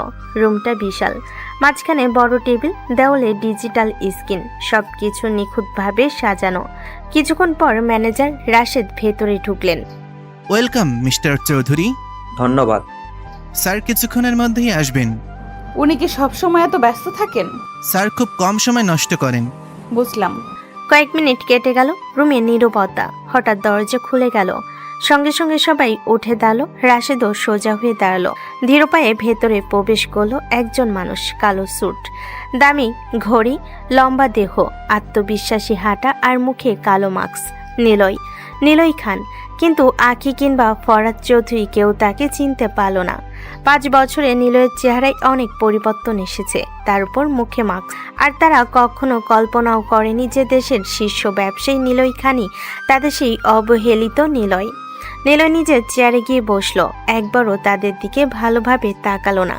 ফাইল খুলে শান্ত গলায় বলল, প্লিজ সিট ডাউন। তার কণ্ঠ শুনে আখির কেমন যেন পরিচিত লাগলো, কিন্তু সে গুরুত্ব দিল না। ফরহাদ চৌধুরী বসলেন, আখিও বসলো। মিটিং শুরু হলো। আপনারা আমাদের কাছে কি ধরনের পার্টনারশিপ চান? আমরা যৌথভাবে একটি নতুন প্রজেক্ট শুরু করতে চাই। ফরহাদ চৌধুরী বিস্তারিত বলতে শুরু করলেন। নীলয় মনোযোগ দিয়ে সব শুনছিল, মাঝে মাঝে প্রশ্ন করছিল, আর প্রতিটি প্রশ্ন এত নিখুঁত ছিল যে ফরহাদের কপালে ঘাম জমতে শুরু করলো। এই সেক্টরে গত 2 বছরে আপনাদের লোকসান হয়েছে কেন? কিছু বাজারগত সমস্যার কারণে। শুধু বাজারের কারণে নাকি ব্যবস্থাপনার ভুলও ছিল? ফরাদ চুপ, আখিও অবাক। এই মানুষটা তাদের কোম্পানি সম্পর্কে এত কিছু জানে কিভাবে? নিলয় আবার বলল, এই রিপোর্ট অনুযায়ী 3টি বড় প্রজেক্টে আপনারা ভুল সিদ্ধান্ত নিয়েছিলেন, ঠিক বলছি? জি। নিলয় ফাইল বন্ধ করলো, তারপর আখির দিকে তাকালো। প্রথমবার আখি কিছুটা অস্বস্তি অনুভব করলো। লোকটা চোখ দুটো অদ্ভুত, খুব অদ্ভুত, যেন কোথাও দেখেছে। মিস আখি, আপনি বর্তমানে কোম্পানির কোন বিভাগ দেখছেন? মার্কেটিং। ভালো, তাহলে বলুন আগামী 3 বছরের জন্য আপনার পরিকল্পনা কি? আখি আত্মবিশ্বাসের সাথে উত্তর দিতে শুরু করলো। নিলয় চুপচাপ শুনলো, তারপর কয়েকটা প্রশ্ন করলো, এমন প্রশ্ন যার উত্তর দিতে আখিকে বেশ ভাবতে হলো। মিটিং প্রায় 1.5 ঘন্টা চলল। শেষে নিলয় চেয়ারে হেলান দিয়ে বসলো। রুমে নীরবতা। ফরাদ চৌধুরী অপেক্ষা করছেন, আখিও অপেক্ষা করছে, কারণ এখন সিদ্ধান্ত নেবে নিলয়, ডিল হবে কি হবে না। নিলয় কিছুক্ষণ তাদের দিকে তাকিয়ে রইল। তার সামনে বসে আছে সেই মানুষ যে সেদিন একবারও তার পাশে দাঁড়ায়নি, আর বসে আছে আখি, যে তাকে চোর বলেছিল, যে তার জীবনের সবচেয়ে বড় অপমানের কারণ হয়েছিল। কিন্তু তাদের কেউই জানে না, যার সামনে তারা সাহায্যের জন্য বসে আছে সে আর কেউ নয়, সেই নিলয়, সেই অবহেলিত ছেলেটা। নিলয়ের ঠোঁটের কোণে হালকা রহস্যময় হাসি ফুটে উঠল। আপনাদের প্রস্তাব আমি বিবেচনা করব, ধন্যবাদ মিস্টার খান। তবে চূড়ান্ত সিদ্ধান্তের আগে আমি আরও কিছু তথ্য দেখতে চাই। অবশ্যই। রাশেদ, প্রয়োজনীয় কাগজপত্র সংগ্রহ করুন। জি স্যার। মিটিং শেষ হলো, কিন্তু বের হওয়ার আগে আখি আবার একবার নিলয়ের দিকে তাকালো। কেন জানি মনে হচ্ছে এই মানুষটার সাথে তার অতীতে কোনো সম্পর্ক আছে, কিন্তু কি সম্পর্ক সে এখনো বুঝতে পারছে না। আর নিলয় সে চুপচাপ বসে রইল, কারণ সে জানে এটা শুধু শুরু। খুব শীঘ্রই এমন একটা সত্য সামনে আসবে যা আখি আর ফরাদ চৌধুরী জীবন ওলটপালট করে দেবে। রাত অনেক হয়েছে, ঢাকা শহরের ব্যস্ততা ধীরে ধীরে কমে এসেছে। রাস্তার গাড়ির সংখ্যাও আগের তুলনায় কম। আকাশে মেঘ নেই, জানালার বাইরে অসংখ্য আলো জ্বলছে, কিন্তু সেই আলো যেন কিছু মানুষের জীবনের অন্ধকার দূর করতে পারে না। খান গ্রুপের চেয়ারম্যান নিলয় খান নিজের পেন্ট হাউসের বিশাল রুমে শুয়ে আছে। বিশাল বিছানা, দামি আসবাবপত্র, কাছের দেওয়াল দিয়ে পুরো শহর দেখা যায়। যে জীবনে একসময় তার কল্পনারও বাইরে ছিল, আজ সেই জীবনই তার ব্যস্ততা। কিন্তু অদ্ভুত ব্যাপার হলো, এত কিছুর পরও তার চোখে ঘুম নেই। সে বিছানা থেকে উঠে জানালার সামনে গিয়ে দাঁড়ালো। নিচে শহরের আলো, দূরে উঁচু উঁচু ভবন, সবকিছু এত সুন্দর, তবুও তার বুকের ভেতর খালি খালি লাগে। নিলয় ধীরে ধীরে কাছে হাত রাখলো, তারপর ফিসফিস করে বলল, আজও তোমাদের ভুলতে পারবো না। তার চোখের সামনে ভেসে উঠল আজকের মিটিং। ফরহাদ চৌধুরী, আখি, 5 বছর পর তাদের সামনে বসেছিল সে, তবুও কেউ তাকে চিনতে পারেনি। নিলয় তিক্ত হেসে ফেলল। চিনবেই বা কিভাবে? তাদের কাছে তো আমি অনেক আগেই হারিয়ে গেছি। কিছুক্ষণ নীরবতা, তারপর আবার সেই রাতটার কথা মনে পড়ল। সেই হীরের আংটি, সেই অভিযোগ, সবার সামনে অপমান, তার মায়ের কান্না, তার সবচেয়ে বেশি আখির মুখ।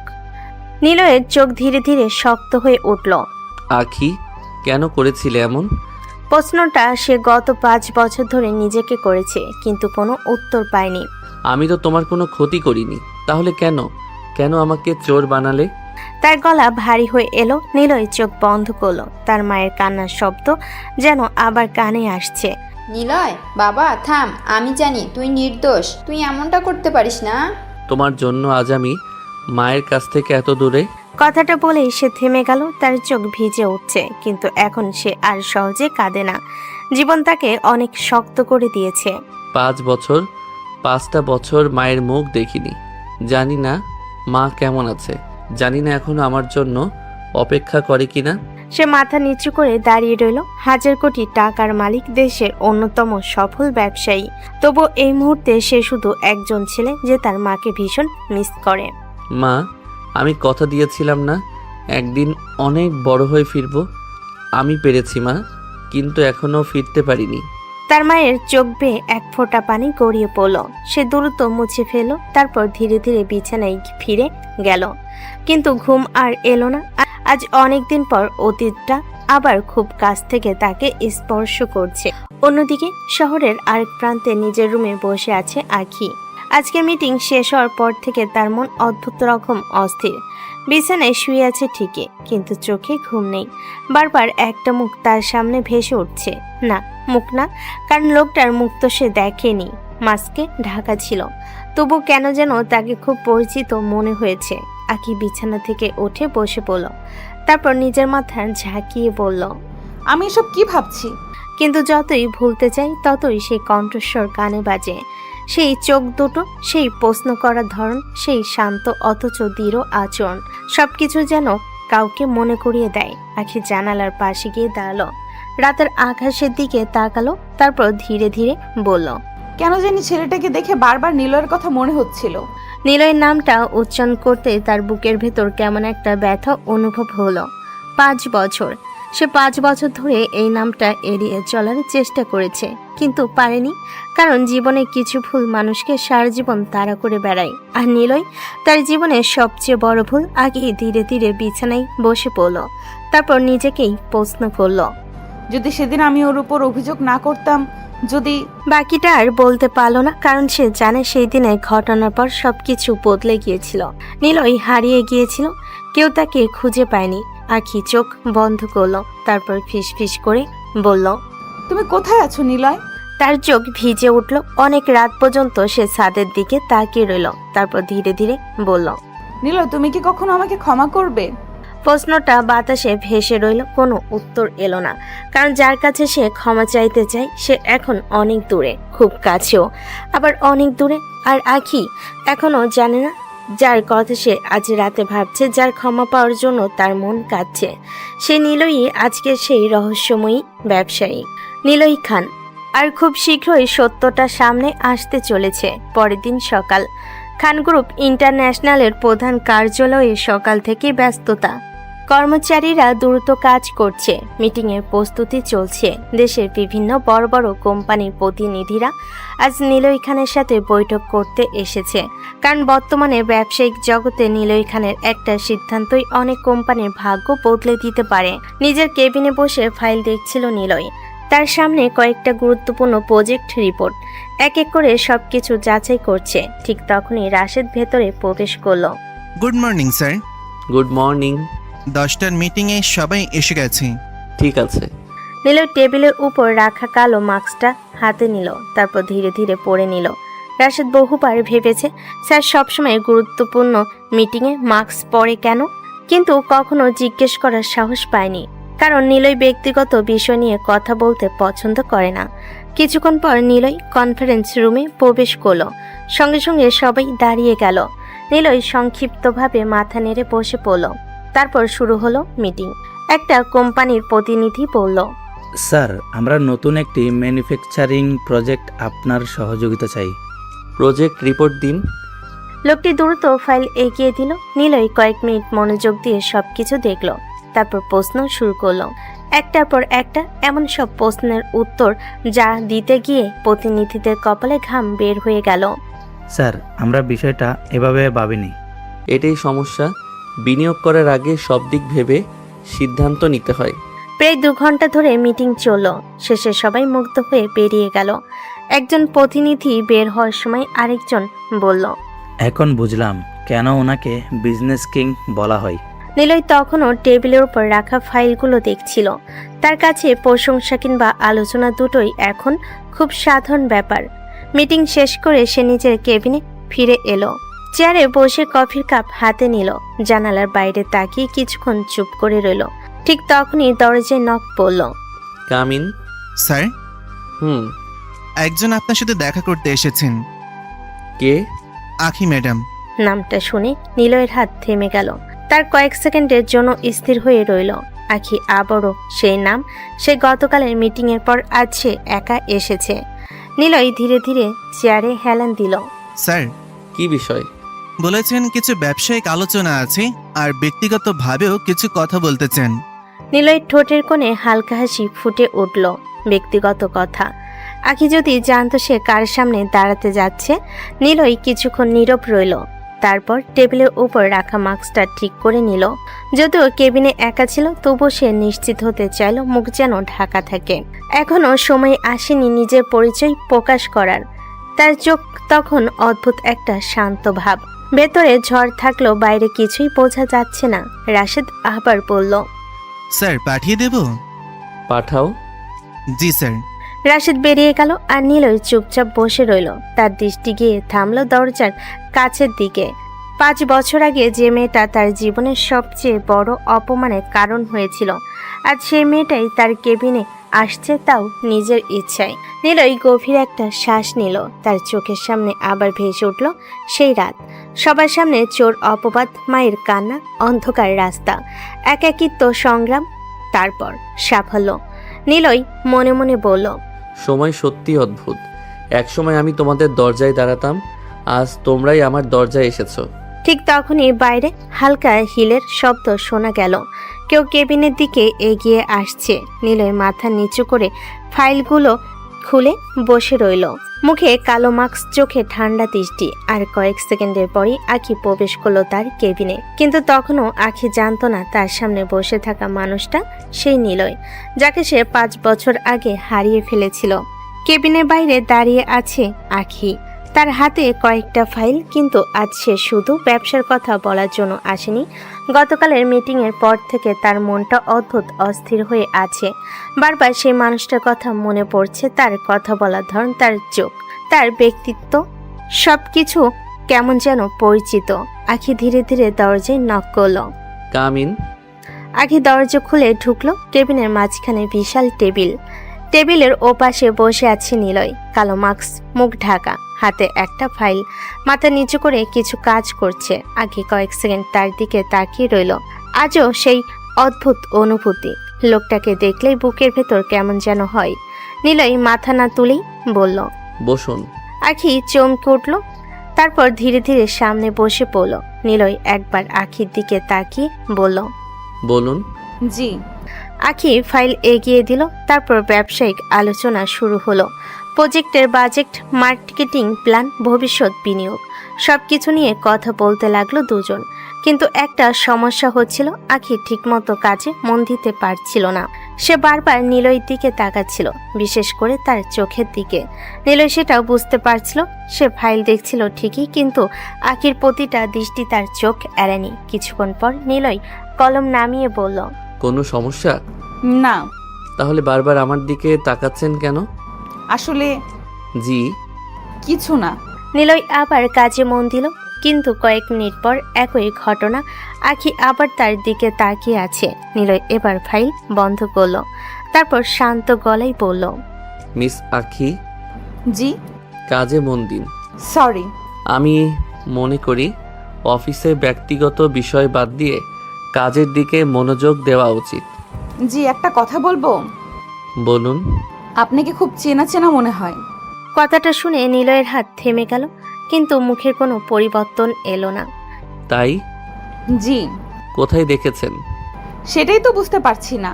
নিলয় ধীরে ধীরে চেয়ারে হেলান দিল। তারপর আখির দিকে তাকালো, সরাসরি চোখে চোখ। মানুষকে কি শুধু চোখে দেখে চেনা যায়?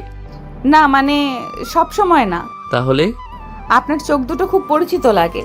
নিলয়ের ঠোঁটের কোণে হালকা হাসি ফুটে উঠল, কিন্তু সেই হাসিতে উষ্ণতা ছিল না, ছিল তিক্ততা।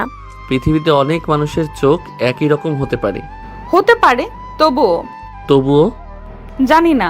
আপনার সাথে কথা বললে মনে হয় আগে কোথাও কথা হয়েছে। কথা তো হয়েছিল আখি, অনেকবার হয়েছিল। শুধু তখন আমি নিলয় ছিলাম, নিলয় খান ছিলাম না। হয়তো আপনার ভুল হচ্ছে। হতে পারে, কিন্তু কেন জানি বারবার একটা মানুষের কথা মনে পড়ে। কে? আমার এক আত্মীয়।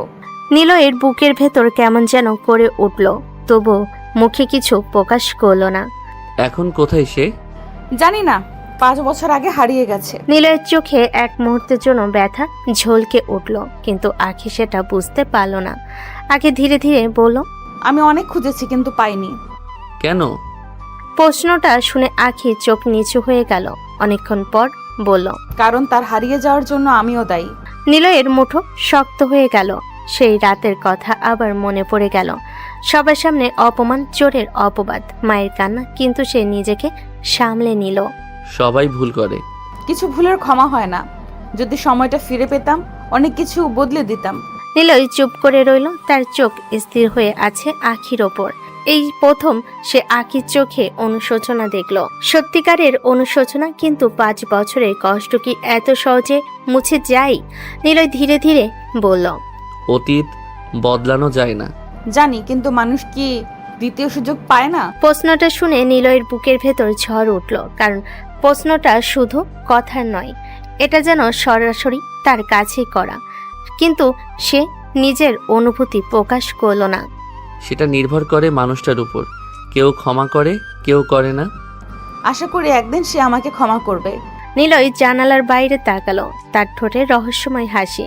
কারণ আখি জানে না যার ক্ষমা পাওয়ার জন্য সে 5 বছর ধরে অপেক্ষা করছে, সে এই মুহূর্তে তার সামনে বসে আছে আর তার চোখের দিকে তাকিয়ে আছে। কেবিনের ভেতরে আবারও কাজের আলোচনা শুরু হলো। কিছুক্ষণ আগের ব্যক্তিগত কথাগুলো পর দুজনে নিজেদের সামলে নিয়েছে। টেবিলের উপর ফাইল ছড়িয়ে আছে। নিলয় একের পর এক রিপোর্ট দেখছে আর আখি মনোযোগ দিয়ে তার কথা শুনছে। তবে একটা বিষয় সে বারবার লক্ষ্য করেছে, লোকটা খুব কম কথা বলে। যতটুকু প্রয়োজন ঠিক ততটুকুই, আর তার প্রতিটা সিদ্ধান্ত যেন অনেক ভেবে নেওয়া। আখি একটা ফাইল সামনে এগিয়ে দিল। এই অংশটা নিয়ে আমরা একটু চিন্তায় আছি। চিন্তার কিছু নেই। মানে? আপনারা ভুল জায়গায় বিনিয়োগ করতে যাচ্ছেন। কিন্তু আমাদের পুরো টিম এটা অনুমোদন দিয়েছে। আপনার পুরো টিম ভুলও হতে পারে। দেখুন, এই সেক্টরে গত 1 বছরে বাজার 20% কমেছে, আর এই সেক্টরে 30% বৃদ্ধি হয়েছে। আপনারা যদি এখানে বিনিয়োগ করেন তাহলে লাভের সম্ভাবনা দ্বিগুণ হবে। সত্যি বলতে কি আমরা এভাবে ভাবিনি। ব্যবসায় আবেগ দিয়ে সিদ্ধান্ত নেওয়া যায় না, শুধু হিসাব দিয়ে সিদ্ধান্ত নিতে হয়। আপনি সবকিছু এত দ্রুত বুঝে ফেলেন কিভাবে? ভুল থেকে শিখেছি, অনেক ভুল থেকে। কথাটা শুনে আখির বুকের ভেতর কেমন জানি করে উঠল। কেন জানি মনে হলো এই লোকটা শুধু ব্যবসার কথা বলছে না, তার জীবনের কথাও বলছে। প্রায় আরো আধা ঘন্টা ধরে আলোচনা চলল। একসময় সব কাজ শেষ হয়ে গেল। আখি ফাইলগুলো গুছিয়ে নিল, তারপর দাঁড়িয়ে বলল, তাহলে আজ উঠি? ঠিক আছে, রিপোর্টগুলো আপডেট করে পাঠিয়ে দিবেন। জি। আখি হালকা হাসলো। নিলয় মাথা নেড়ে উত্তর দিল। তারপর আখি ঘুরে দরজা দিকে হাঁটতে লাগলো, কিন্তু তার মনে এখনো অদ্ভুতভাবে অস্থির। বারবার মনে হচ্ছে এই মানুষটার সাথে তার কোনো সম্পর্ক আছে, খুব গভীর কোনো সম্পর্ক, যেটা সে ধরতে পারছে না।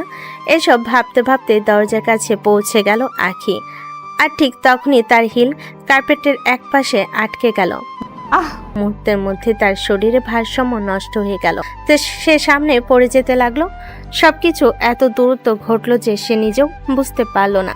কিন্তু তার মাটিতে পড়া হলো না, কারণ ঠিক সেই মুহূর্তে নিলয় চেয়ার ছেড়ে উঠে দাঁড়িয়েছিল। এক ঝটকায় সে আখির হাত ধরে টেনে নিল। ভারসাম্য হারিয়ে আখি সরাসরি নিলয়ের বুকে এসে ধাক্কা খেল। ভয়ে চোখ বন্ধ করে ফেল আর অজান্তে 2 হাতে শক্ত করে নিলয়কে জড়িয়ে ধরল। উফ! কয়েক সেকেন্ডের জন্য সময় যেন থেমে গেল। পুরো কেবিন নিস্তব্ধ, শুধু দুজন মানুষের দ্রুত হৃদস্পন্দনের শব্দ। আখি এখনো চোখ বন্ধ করে আছে, তার হাত কাঁপছে। নিলয় স্থির হয়ে দাঁড়িয়ে আছে, তার 2 হাতে আখির কাঁধের কাছে, যাতে সে পড়ে না যায়। কয়েক মুহূর্তের জন্য তার চোখ 5 বছর আগে সেই চঞ্চল মেয়েটার ছবি ভেসে উঠল, যে সবসময় তাকে অপমান করত, রাগাতো, খোঁচা দিত। কিন্তু আজ সেই মেয়েটাই ভয়ে তাকে জড়িয়ে ধরে আছে। আখি ধীরে ধীরে চোখ খুলল আর বুঝতে পারল সে কি অবস্থায় আছে। মুহূর্তের মধ্যে তার মুখ লাল হয়ে গেল। সে দ্রুত সরে যেতে চাইল, কিন্তু তখনও ভারসাম্য পুরোপুরি ফিরে পায়নি। নিলয় হালকা গলায় বলল, সাবধানে। সরি। নিলয় কয়েক সেকেন্ড তার দিকে তাকিয়ে রইল, তারপর ঠোঁটের কোণে হালকা হাসি ফুটে উঠল। সাবধান মিস আখি, নিজেকে সামলাতে না পারলে বিজনেস সামলাবেন কিভাবে? কথাটা শুনে আখি লজ্জার বিরক্তির মাঝামাঝি একটা মুখভঙ্গি করল। এটা মজা করার সময়? আমি তো শুধু বাস্তব কথা বললাম। আমি পড়ে যাচ্ছিলাম। তাই তো ধরেছি। ধন্যবাদ। ওয়েলকাম। আবার সেই চোখ, সেই পরিচিত দৃষ্টি। আখি যতই তাকায় ততই তার মনে হয় এই চোখ সে আগে দেখেছে, খুব কাছ থেকে দেখেছে, কিন্তু কোথায়, কখন, সে কিছুতেই মনে করতে পারছে না। নিলয় সেটা বুঝতে পেরে মুখ ঘুরিয়ে নিল। কারণ আর একটু বেশি সময় তাকিয়ে থাকলে হয়তো আখি সত্যি আজ করে ফেলবে। আর কিছু? না। আখি দরজার দিকে এগোলো। দরজা খুলে বের হয়ে যাওয়ার আগে আবার একবার পেছনে তাকালো। নিলয় তখন জানালার দিকে তাকিয়ে দাঁড়িয়ে আছে, মুখে মাস্ক, কিন্তু চোখ দুটো আখির বুকের ভেতর এক অদ্ভুত ঝড় তুলে দিল। আখি মনে মনে বলল, কে আপনি? কেন বারবার আপনাকে দেখলে নীলয়ের কথা মনে পড়ে? আর কেবিনের ভিতর দাঁড়িয়ে নিলয় ধীরে ধীরে চোখ বন্ধ করলো। সে অনুভব করলো আখি আগের মতোই নেই। তার মধ্যে পরিবর্তন এসেছে, অনুশোচনা এসেছে, কিন্তু তার হৃদয়ের ক্ষতগুলো এখনো শুকায়নি। গত 5 বছরের কষ্ট এত সহজে কি ভোলা যায়? বাইরে করিডোর দিয়ে হাঁটতে হাঁটতে আখি বারবার পেছনে তাকাচ্ছিল, আর ভেতরে নিলয় জানতো এই খেলা বেশি দিন গোপন থাকবে না। খুব শীঘ্রই এমন কিছু ঘটবে যার পর আর নিজের পরিচয় লুকিয়ে রাখা সম্ভব হবে না। রাত প্রায় 10টা। আজ সারাদিন অফিসের কাজ করলেও নিলয়ের মন কোথাও স্থির হচ্ছিল না। বারবার একটা মুখই তার সামনে ভেসে উঠছিল, তার মা। 5 বছর ধরে যাকে সে শুধু স্মৃতিতে দেখেছে, 5 বছর ধরে যার কণ্ঠ শুধু কল্পনায় শুনেছে, 5 বছর ধরে যার কাছে যেতে চেয়েও যায়নি। নিজের কেবিনে বসেছিল নিলয়। টেবিলের উপর অনেক ফাইল, কিন্তু সে কোনো কাজেই মন দিতে পারছে না। জানালার বাইরে তাকিয়ে দীর্ঘশ্বাস ফেলল, তারপর ধীরে বলল, আর না, অনেক হয়েছে। 5 বছর ধরে সে নিজেকে আটকে রেখেছে। ভাবতো আরো বড় হবে, আরো প্রতিষ্ঠিত হবে, তারপর ফিরবে। কিন্তু আজ হঠাৎ মনে হলো যদি খুব দেরি হয়ে যায়, যদি একদিন গিয়ে দেখে মা আর নেই। এই চিন্তাগুলোই তার বুক কাঁপিয়ে দিল। নিলয় তাড়াতাড়ি উঠে দাঁড়ালো। আজ মাকে দেখবো, দূর থেকে হলেও দেখবো। সিদ্ধান্ত নেওয়ার পর আর দেরি করলো না।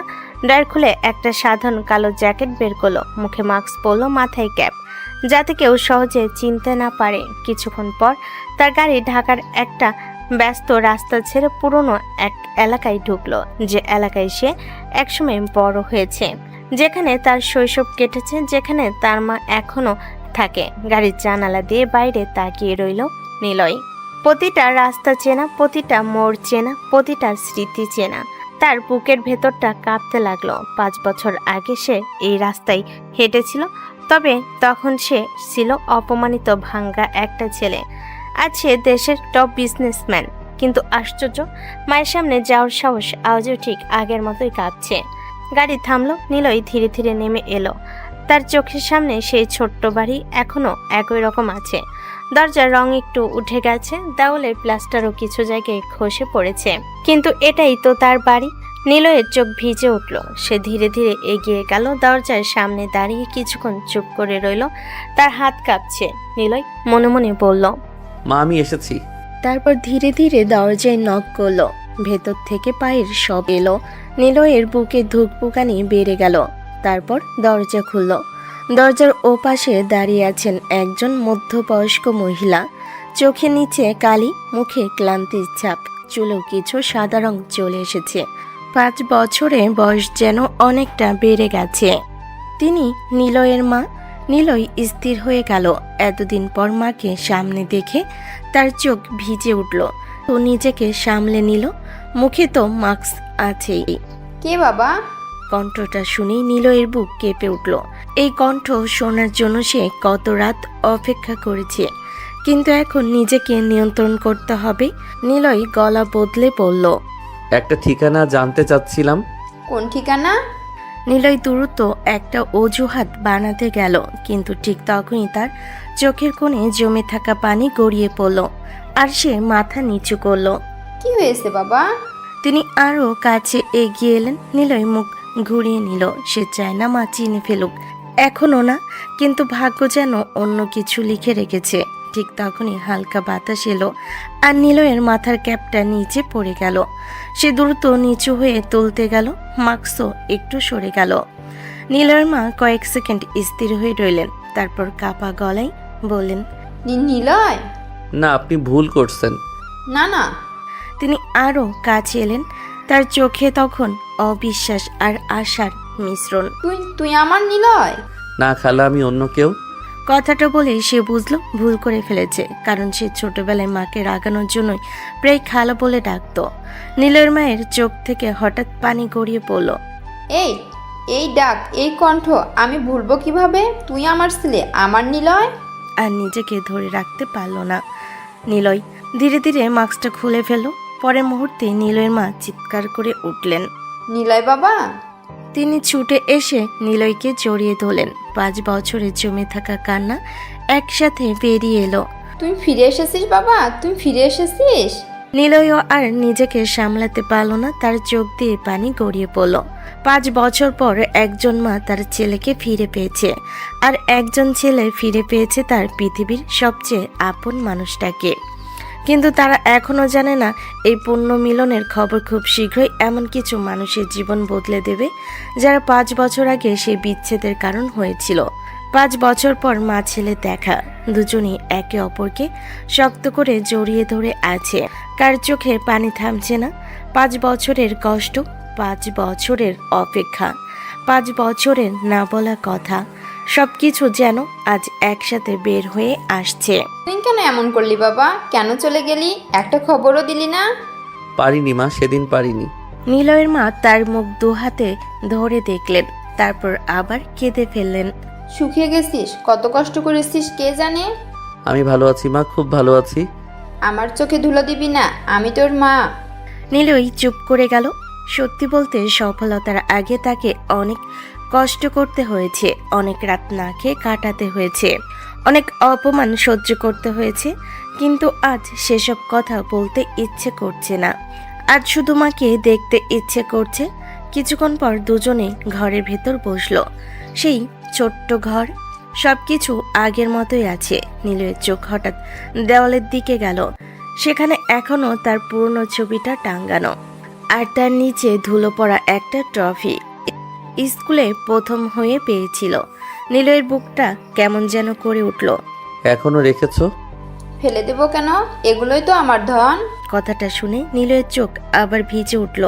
অনেকক্ষণ গল্প চলল। মা ছেলের মাথায় হাত বুলিয়ে দিচ্ছেন, কখনো মুখ দেখছেন, কখনো কপালে চুমু খাচ্ছেন, যেন ভয় হচ্ছে আবার যদি হারিয়ে যায়। হঠাৎ নিলয় চারপাশে তাকালো। পুরনো দেওয়াল, ভাঙ্গা আলমারি, চুইয়ে পড়া ছাদ, আর বুকটা মোচড় দিয়ে উঠল।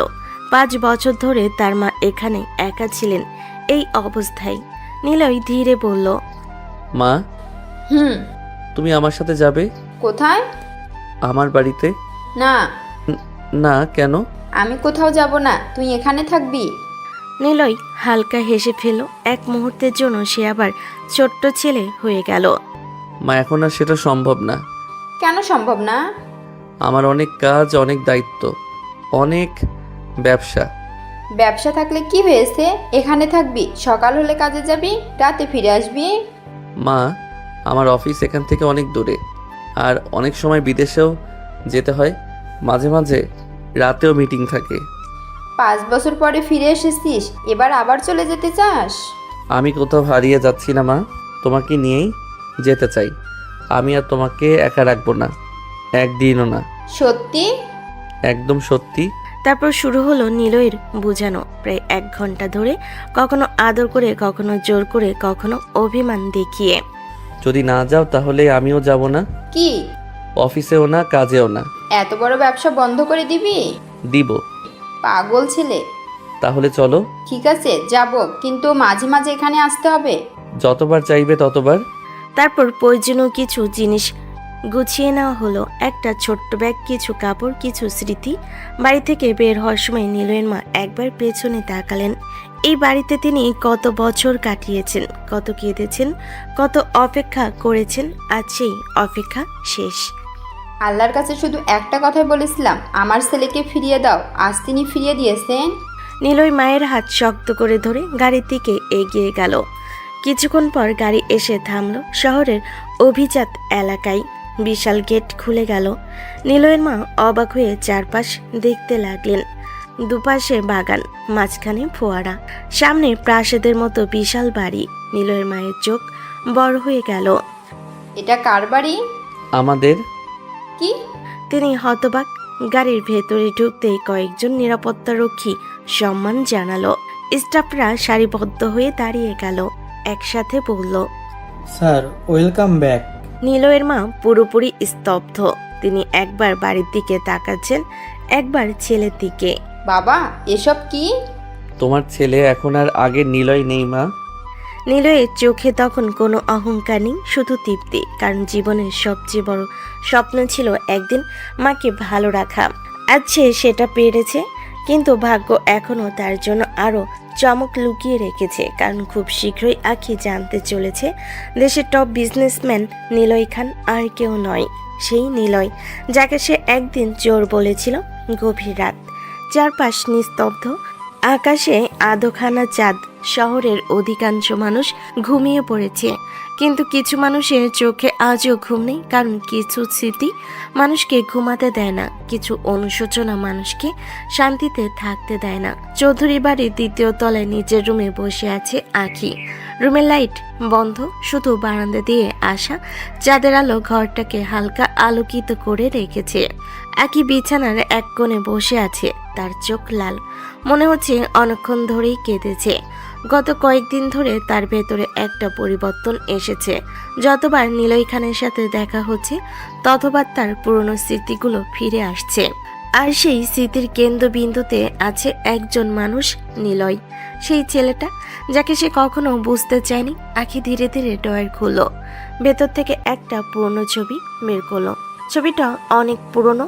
ছবিতে কয়েকজন মানুষ, তাদের মাঝখানে দাঁড়িয়ে আছে এক কিশোর, মুখের সরল হাসি, সে নিলয়। ছবিটার উপর হাত বুলিয়ে দিল আখি, তারপর চোখ বন্ধ করে ফিসফিস করে বলল, কেন এমন হলো নিলয়, কেন? তার চোখ থেকে টপ টপ করে পানি পড়তে লাগলো। 5 বছর ধরে এই প্রশ্নের উত্তর সে খুঁজছে, কিন্তু কখনো কাউকে বলেনি। কেউ জানেও না তার বুকের ভেতর কত বড় একটা গোপন কষ্ট লুকিয়ে আছে।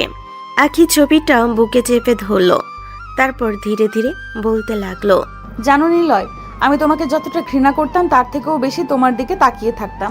তুমি বুঝতেই পারোনি, কখনো কখনো বুঝতে চাওনি। তুমি যখন আমার সাথে কথা বলতে না, আমার খুব রাগ হতো। তুমি যখন আমাকে এড়িয়ে যেতে, আমার আরো বেশি রাগ হতো। অতীতের স্মৃতিগুলো ভেসে উঠতে লাগলো। অনেক বছর আগে আখি ছিল ভীষণ জেদি, সবাই তার কথাই চলতো, সবাই তাকে গুরুত্ব দিত, কিন্তু একজন মানুষ ছিল ব্যতিক্রম, নিলয়। সে কখনো আখির পেছনে ঘোরেনি, কখনো তোষামত করেনি, কখনো তার অহংকারকে প্রশ্রয় দেয়নি। আর সেটাই হয়তো আখির মনে অন্যরকম একটা অনুভূতি তৈরি করেছিল, যেটা সে তখন বুঝতে পারেনি, বোঝার চেষ্টাও করেনি। মনে আছে একদিন আমি ইচ্ছে করে তোমার সাথে কথা বলতে গিয়েছিলাম, তুমি বলেছিলে আমার পড়াশোনা আছে, বিরক্ত করো না, তোমার ভালোবাসার কথা বলেছিলাম। সেদিন আমাকে অপমান করলে, প্রত্যাখ্যান করলে। কেন নিলয়, কেন আমাকে প্রত্যাখ্যান করলে? কেন সবার সামনে আমাকে অপমান করলে? তাই তো তোমার উপরে এত রাগ ছিল, তাই তো সব সময় তোমাকে খোঁটা দিতাম, অপমান করতাম, ছোট করতাম। আমি ভেবেছিলাম এতে আমার রাগ কমবে, কিন্তু কমেনি, বরং আরো বেড়েছে। আখি ধীরে ধীরে মাথা নিচু করলো, তার কণ্ঠ এখন খুবই ক্ষীণ। তারপর সেই রাতটা, সে থেমে গেল, কারণ সেই রাতের কথা মনে হলে তার নিজের উপর ঘৃণা হয়। সেই ভয়ঙ্কর রাত, যে রাত সবকিছু বদলে দিয়েছিল। আমি রাগে অন্ধ হয়ে গিয়েছিলাম। আমি বুঝতেই পারিনি আমি কি করছি। শুধু তোমাকে কষ্ট দিতে চেয়েছিলাম, তোমাকে অপমান করতে চেয়েছিলাম, কিন্তু আমি তোমার পুরো জীবনটাই বদলে দিয়েছিলাম। তুমি চলে গেলে আর কখনো ফিরে এলে না। আমি জানি তুমি আমাকে ঘৃণা করো, ঘৃণা করাটাই স্বাভাবিক। সে ধীরে ধীরে বিছানায় শুয়ে পড়ল, কিন্তু ছবিটা এখনো বুকে চেপে রেখেছে। যদি একবার ফিরে আসতে, শুধু একবার, আমি তোমার কাছে ক্ষমা চাইতাম। তুমি কি কখনো আমাকে ক্ষমা করবে নিলয়? প্রশ্নটা অন্ধকারে হারিয়ে গেল, উত্তর এলো না, কারণ যে মানুষটার কাছে সে ক্ষমা চাইতে চাই এই মুহূর্তে অনেকের কাছেই আছে, কিন্তু আখি তা জানে। অন্যদিকে নিলয় তার বিশাল বাড়ির বারান্দায় দাঁড়িয়ে আছে। ভেতরে তার মা ঘুমিয়ে পড়েছেন, বহু বছর পর আজ শান্তিতে ঘুমাচ্ছেন। নিলয় দূরের আকাশের দিকে তাকিয়ে রইল, তার মনে পড়ছে অতীত, কিন্তু সে জানে না এই একই রাতে আখিও তার কথা ভেবে কাঁদছে, নিজের ভুলের জন্য অনুশোচনা করছে। আর ভাগ্য ধীরে ধীরে তাদের দুজনকে এমন এক সত্যের দিকে নিয়ে যাচ্ছে যেখান থেকে আর কেউ ফিরে যেতে পারবে না। কয়েকদিন কেটে গেছে। এই কয়েকদিনে চৌধুরী গ্রুপ আর খান গ্রুপের মধ্যে বেশ কয়েকবার মিটিং হয়েছে, তবে আখির মনে একটা প্রশ্ন প্রতিদিনই আরো বড় হয়েছে। নিলয় খানকে দেখলেই কেন তার বুক কেঁপে ওঠে, কেন তার চোখ দুটো এত পরিচিত লাগে, কেন তার কণ্ঠ শুনলে মনে হয় অতীত ফিরে এসেছে। অন্যদিকে নিলয়ও নিজের কাজে ব্যস্ত হয়ে পড়েছে। মাকে নিজের কাছে নিয়ে এসেছে। মা এখন অনেক খুশি। তবুও নিলয়ের ভেতরে একটা অস্থিরতা কাজ করছে, কারণ সে জানে সত্যটা বেশি দিন লুকিয়ে রাখা সম্ভব না। কিন্তু সে বুঝতে পারেনি সত্যটা এত দ্রুত সামনে চলে আসবে। আজ দুপুর খান গ্রুপের প্রধান কার্যালয় নিজের কেবিনে বসে গুরুত্বপূর্ণ একটা বিদেশি ক্লায়েন্টের সাথে ফোনে কথা বলছে নিলয়। আজ সে মাস্ক পরে নেই, কারণ আজ কোনো মিটিং নেই, শুধু অফিসের কাজ। নিলয় চেয়ারে বসে বলছে, yes, we can finalize the project next week. ঠিক তখনই কেবিনের বাইরে এসে দাঁড়ালো আঁখি। আজ সে কাউকে কিছু না জানিয়েই এসেছে। তার মনে হচ্ছে কিছু একটা জানতেই হবে, কিছু একটা বুঝতেই হবে। রাশেদও তখন অন্য কাজে ব্যস্ত ছিল, তাই কেউ তাকে আটকায়নি। আঁখি ধীরে ধীরে দরজার সামনে এসে দাঁড়ালো। তার বুকের ভেতর কেমন যেন করছে, কেন করছে সে নিজেও জানে না। সে দরজায় নক করলো। ভেতরে ফোনে ব্যস্ত নিলয় মাথা না তুলেই বলল, কাম ইন। আঁখি দরজা খুলে ভেতরে ঢুকলো। আর তারপর তার পুরো পৃথিবী যেন থেমে গেল। নিলয় তখনও ফোনে কথা বলছে। তার মুখে মাস্ক নেই, পুরো মুখ পরিষ্কার দেখা যাচ্ছে। সেই মুখ, সেই চোখ, সেই মানুষ। আঁখির হাত থেকে ফাইল মাটিতে পড়ে গেল। ধপ শব্দটা শুনে নিলয় মাথা তুলল, আর পরের মুহূর্তেই তার মুখের রং পাল্টে গেল। আখি। দুজনের চোখ এক হলো। 1 সেকেন্ড, 2 সেকেন্ড, 3 সেকেন্ড, কেউ কিছু বলতে পারছে না। আখির চোখ বড় হয়ে গেছে, তার নিঃশ্বাস ভারী হয়ে উঠছে, চোখ দিয়ে টপ টপ করে পানি পড়তে শুরু করলো। নিলয়, তুমি? এইদিকে নিলয়ের মাথার ভেতর যেন বাজ পড়ল। সে বুঝে গেছে আজ তার সবচেয়ে বড় ভুল হয়ে গেছে মাস্ক ছাড়া দরজা খুলতে দেওয়া। আর সেই ভুলের কারণেই আজ সবকিছু প্রকাশ হয়ে গেছে। নিলয় ফোন কেটে দাঁড়িয়ে গেল। তার মুখ গম্ভীর, কিন্তু চোখে স্পষ্ট অস্থিরতা। আখি, আমি। বাকিটা শেষ করতে পারলো না, কারণ হঠাৎ করে আঁখি দৌড়ে তার দিকে চলে এলো। নিলয় কিছু বুঝে ওঠার আগে আঁখি তাকে শক্ত করে জড়িয়ে ধরল, এত শক্ত করে যেন আবার হারিয়ে যাওয়ার ভয় পাচ্ছে। মেয়েটা হাউমাউ করে কাঁদতে লাগলো। 5 বছরে জমে থাকা কান্না যেন একসাথে বেরিয়ে আসছে। নিলয়, তুমি বেঁচে আছো? তুমি বেঁচে আছো? নিলয় স্থির হয়ে দাঁড়িয়ে রইল। তার দুহাতে দুপাশে ঝুলে আছে। সে যেন এখনো বুঝে উঠতে পারছে না কি করবে। কেন কেন আমাকে বলনি? কেন লুকিয়েছিলে? কেন? আঁখি কাঁদছে, বারবার কাঁদছে। আর নিলয়ের বুকের ভেতরও অদ্ভুত একটা চাপা ব্যথা তৈরি হচ্ছে। কয়েক মুহূর্ত পর নিলয় ধীরে ধীরে আঁখির কাঁধ ধরে সরিয়ে দিল। তার গলা ঠান্ডা। শান্ত হও। আমি তোমাকে খুঁজেছি, অনেক খুঁজেছি। সত্যি? কথাটার মধ্যে এমন কিছু ছিল যে আঁখি থেমে গেল। নিলয় ধীরে ধীরে বলল, যেদিন সবাই আমাকে চোর বলেছিল সেদিনও কি খুঁজেছিলে? যেদিন আমি বাড়ি ছাড়লাম সেদিনও কি খুঁজেছিলে? নিলয়, প্লিজ। তুমি জানো আমি কতটা কষ্ট পেয়েছিলাম, জানো? আমি ভুল করেছি, অনেক বড় ভুল করেছি। নিলয় চোখ বন্ধ করলো। তার বুকের ভেতর রাগ, অভিমান আর পুরনো স্মৃতি যুদ্ধ চলছে। সে নিজেকেই দোষ দিতে লাগলো, কারণ সে জানতো যতদিন সত্য লুকানো ছিল সবকিছু তার নিয়ন্ত্রণে ছিল। আজ আর নেই। আজ আঁখি জেনে গেছে, সব জেনে গেছে। আঁখি আবার কাপা গলায় বলল, আমি প্রতিদিন তোমার জন্য কেঁদেছি নিলয়, প্রতিদিন। নিলয় কিছু বলল না, শুধু জানালার দিকে তাকিয়ে রইল। আর মনে মনে বুঝতে পারলো আজ থেকে তার জীবন আবার নতুন এক মোড় নিতে যাচ্ছে। কারণ যে সত্যকে সে এতদিন লুকিয়ে রেখেছিল সেই সত্য আজ আঁখির সামনে দাঁড়িয়ে গেছে। আর এখন প্রশ্ন একটাই, আঁখিকে সে কি কখনো ক্ষমা করতে পারবে? নিলয় কেবিনে তখন অদ্ভুত এক পরিবেশ। 5 বছরের দূরত্ব, 5 বছরের অভিমান, 5 বছরের কান্না, সবকিছু যেন একসাথে জমা হয়েছে এই ছোট্ট কেবিনের ভেতর। আঁখির চোখ লাল হয়ে গেছে কান্নায়। সে বারবার চোখ মুছছে, কিন্তু চোখের পানি থামছে না। নিলয় জানালার পাশে দাঁড়িয়ে আছে, চুপচাপ, গম্ভীর, কিন্তু তার বুকের ভেতরও ঝড় বইছে। হঠাৎ আঁখি আবার এগিয়ে এলো। তারপর নিলয়ের হাত শক্ত করে ধরে ফেলল। প্লিজ নিলয়, আমাকে ক্ষমা করে দাও, প্লিজ। আমি ইচ্ছে করে তোমার জীবনটা নষ্ট করতে চাইনি। আমি রাগে এমনটা করেছি। আমি বুঝতে পারিনি ব্যাপারটা এত দূর চলে যাবে। জানি। জানো? হ্যাঁ, আমি অনেক আগেই বুঝেছিলাম। তাহলে এতদিন আমাকে ক্ষমা করোনি কেন? ক্ষমা করা আর ভুলে যাওয়া এক জিনিস না আখি। আঁখির বুকটা মোচড় দিয়ে উঠল। সে মাথা নিচু করে ফেলল। কয়েক সেকেন্ড নীরবতা, তারপর হঠাৎ করে সে বলে ফেলল, আমি তোমাকে ভালোবাসি। হ্যাঁ, আমি তোমাকে ভালোবাসি, অনেক দিন ধরে ভালোবাসি, কিন্তু কখনো বোঝাতে পারিনি। আর যখন বুঝালাম তখন অনেক দেরি হয়ে গেছে। তুমি বুঝতে না কেন? সব সময় কেন আমাকে এড়িয়ে যেতে? কেন? আমি চাইতাম তুমি আমার দিকে তাকাও, আমার সাথে কথা বলো, কিন্তু তুমি সবসময় পড়াশোনা আর নিজের কাজ নিয়ে ব্যস্ত থাকতে। তখন রাগ হতো, ভীষণ রাগ। আমি তোমাকে চাই নিলয়, আজও চাই। তাতে কি? কি? তুমি চাও বলেই তো সব হবে না। আমি সত্যিই তোমাকে ভালোবাসি। কিন্তু আমি তোমাকে চাই না। কথাটা শুনে আখির বুক কেঁপে উঠল। মনে হলো কেউ যেন ভিতরটা ছিঁড়ে ফেললো। আখির চোখ বেয়ে টপ টপ করে পানি পড়তে লাগলো। তুমি এখনো আমাকে এত ঘৃণা করো? নিলয় কিছু বলল না। আখি কান্না করতে লাগলো আর নিলয় ভেতরে ভেতরে তার প্রতিক্রিয়া দেখছিল। কিছুটা অভিমান, কিছুটা মজা, কিছুটা প্রতিশোধ হয়তো। আখি চোখ মুছতে মুছতে বলল, তুমি না চাইলেও আমি চাই, সারা জীবন চাইবো। লাভ নেই, আমার বউ আছে। কি বউ আছে মানে? বিয়ে করেছো? হ্যাঁ। পরের মুহূর্তেই আখি ঝড়ের মতো এগিয়ে এলো। ধাপ করে একটা কিল, আরেকটা কিল। বদমাস, মিথ্যাবাদী, খারাপ মানুষ। আরে আরে কি করছো? তোমার বউ আছে তাই না? তাহলে এতদিন আমাকে কিছু বলনি কেন? আমি এখনো কাচ্ছি আর তুমি বউ নিয়ে বসে আছো? আরে থামো থামো, আরে এমন করো না, এমনি বলেছি। মানে? আমার কোনো বউ নেই। আখি 2 সেকেন্ড তার দিকে তাকিয়ে রইল, তারপর আবার ধাপ করে একটা কিল মারল। অসভ্য, ভয় পাইয়ে দিয়েছো।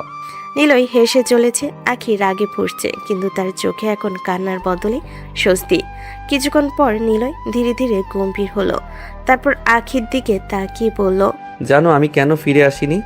কেন? কারণ আমি রাগ করেছিলাম, অনেক রাগ, অনেক অভিমান, কিন্তু একটা কথা কখনো বদলাইনি। কি? নিলয় কয়েক মুহূর্ত তার চোখের দিকে তাকিয়ে রইল, তারপর ধীরে ধীরে বলল, আমিও তোমাকে ভালোবাসি। সত্যি? হ্যাঁ, অনেক আগে থেকেই, কিন্তু তোমার রাগ, তোমার অহংকার সবকিছু আমাকে দূরে সরিয়ে দিয়েছিল। কথাটা শুনেই আখির চোখ আবার ভিজে উঠল, তবে এবার সেটা দুঃখের কান্না নয়, আনন্দের কান্না। আখি আর এক মুহূর্ত দেরি করল না, সে আবার নিলয়কে জড়িয়ে ধরল শক্ত করে। এবার আর হারিয়ে যাওয়ার ভয় নয়, বরং ফিরে পাওয়ার স্বস্তি।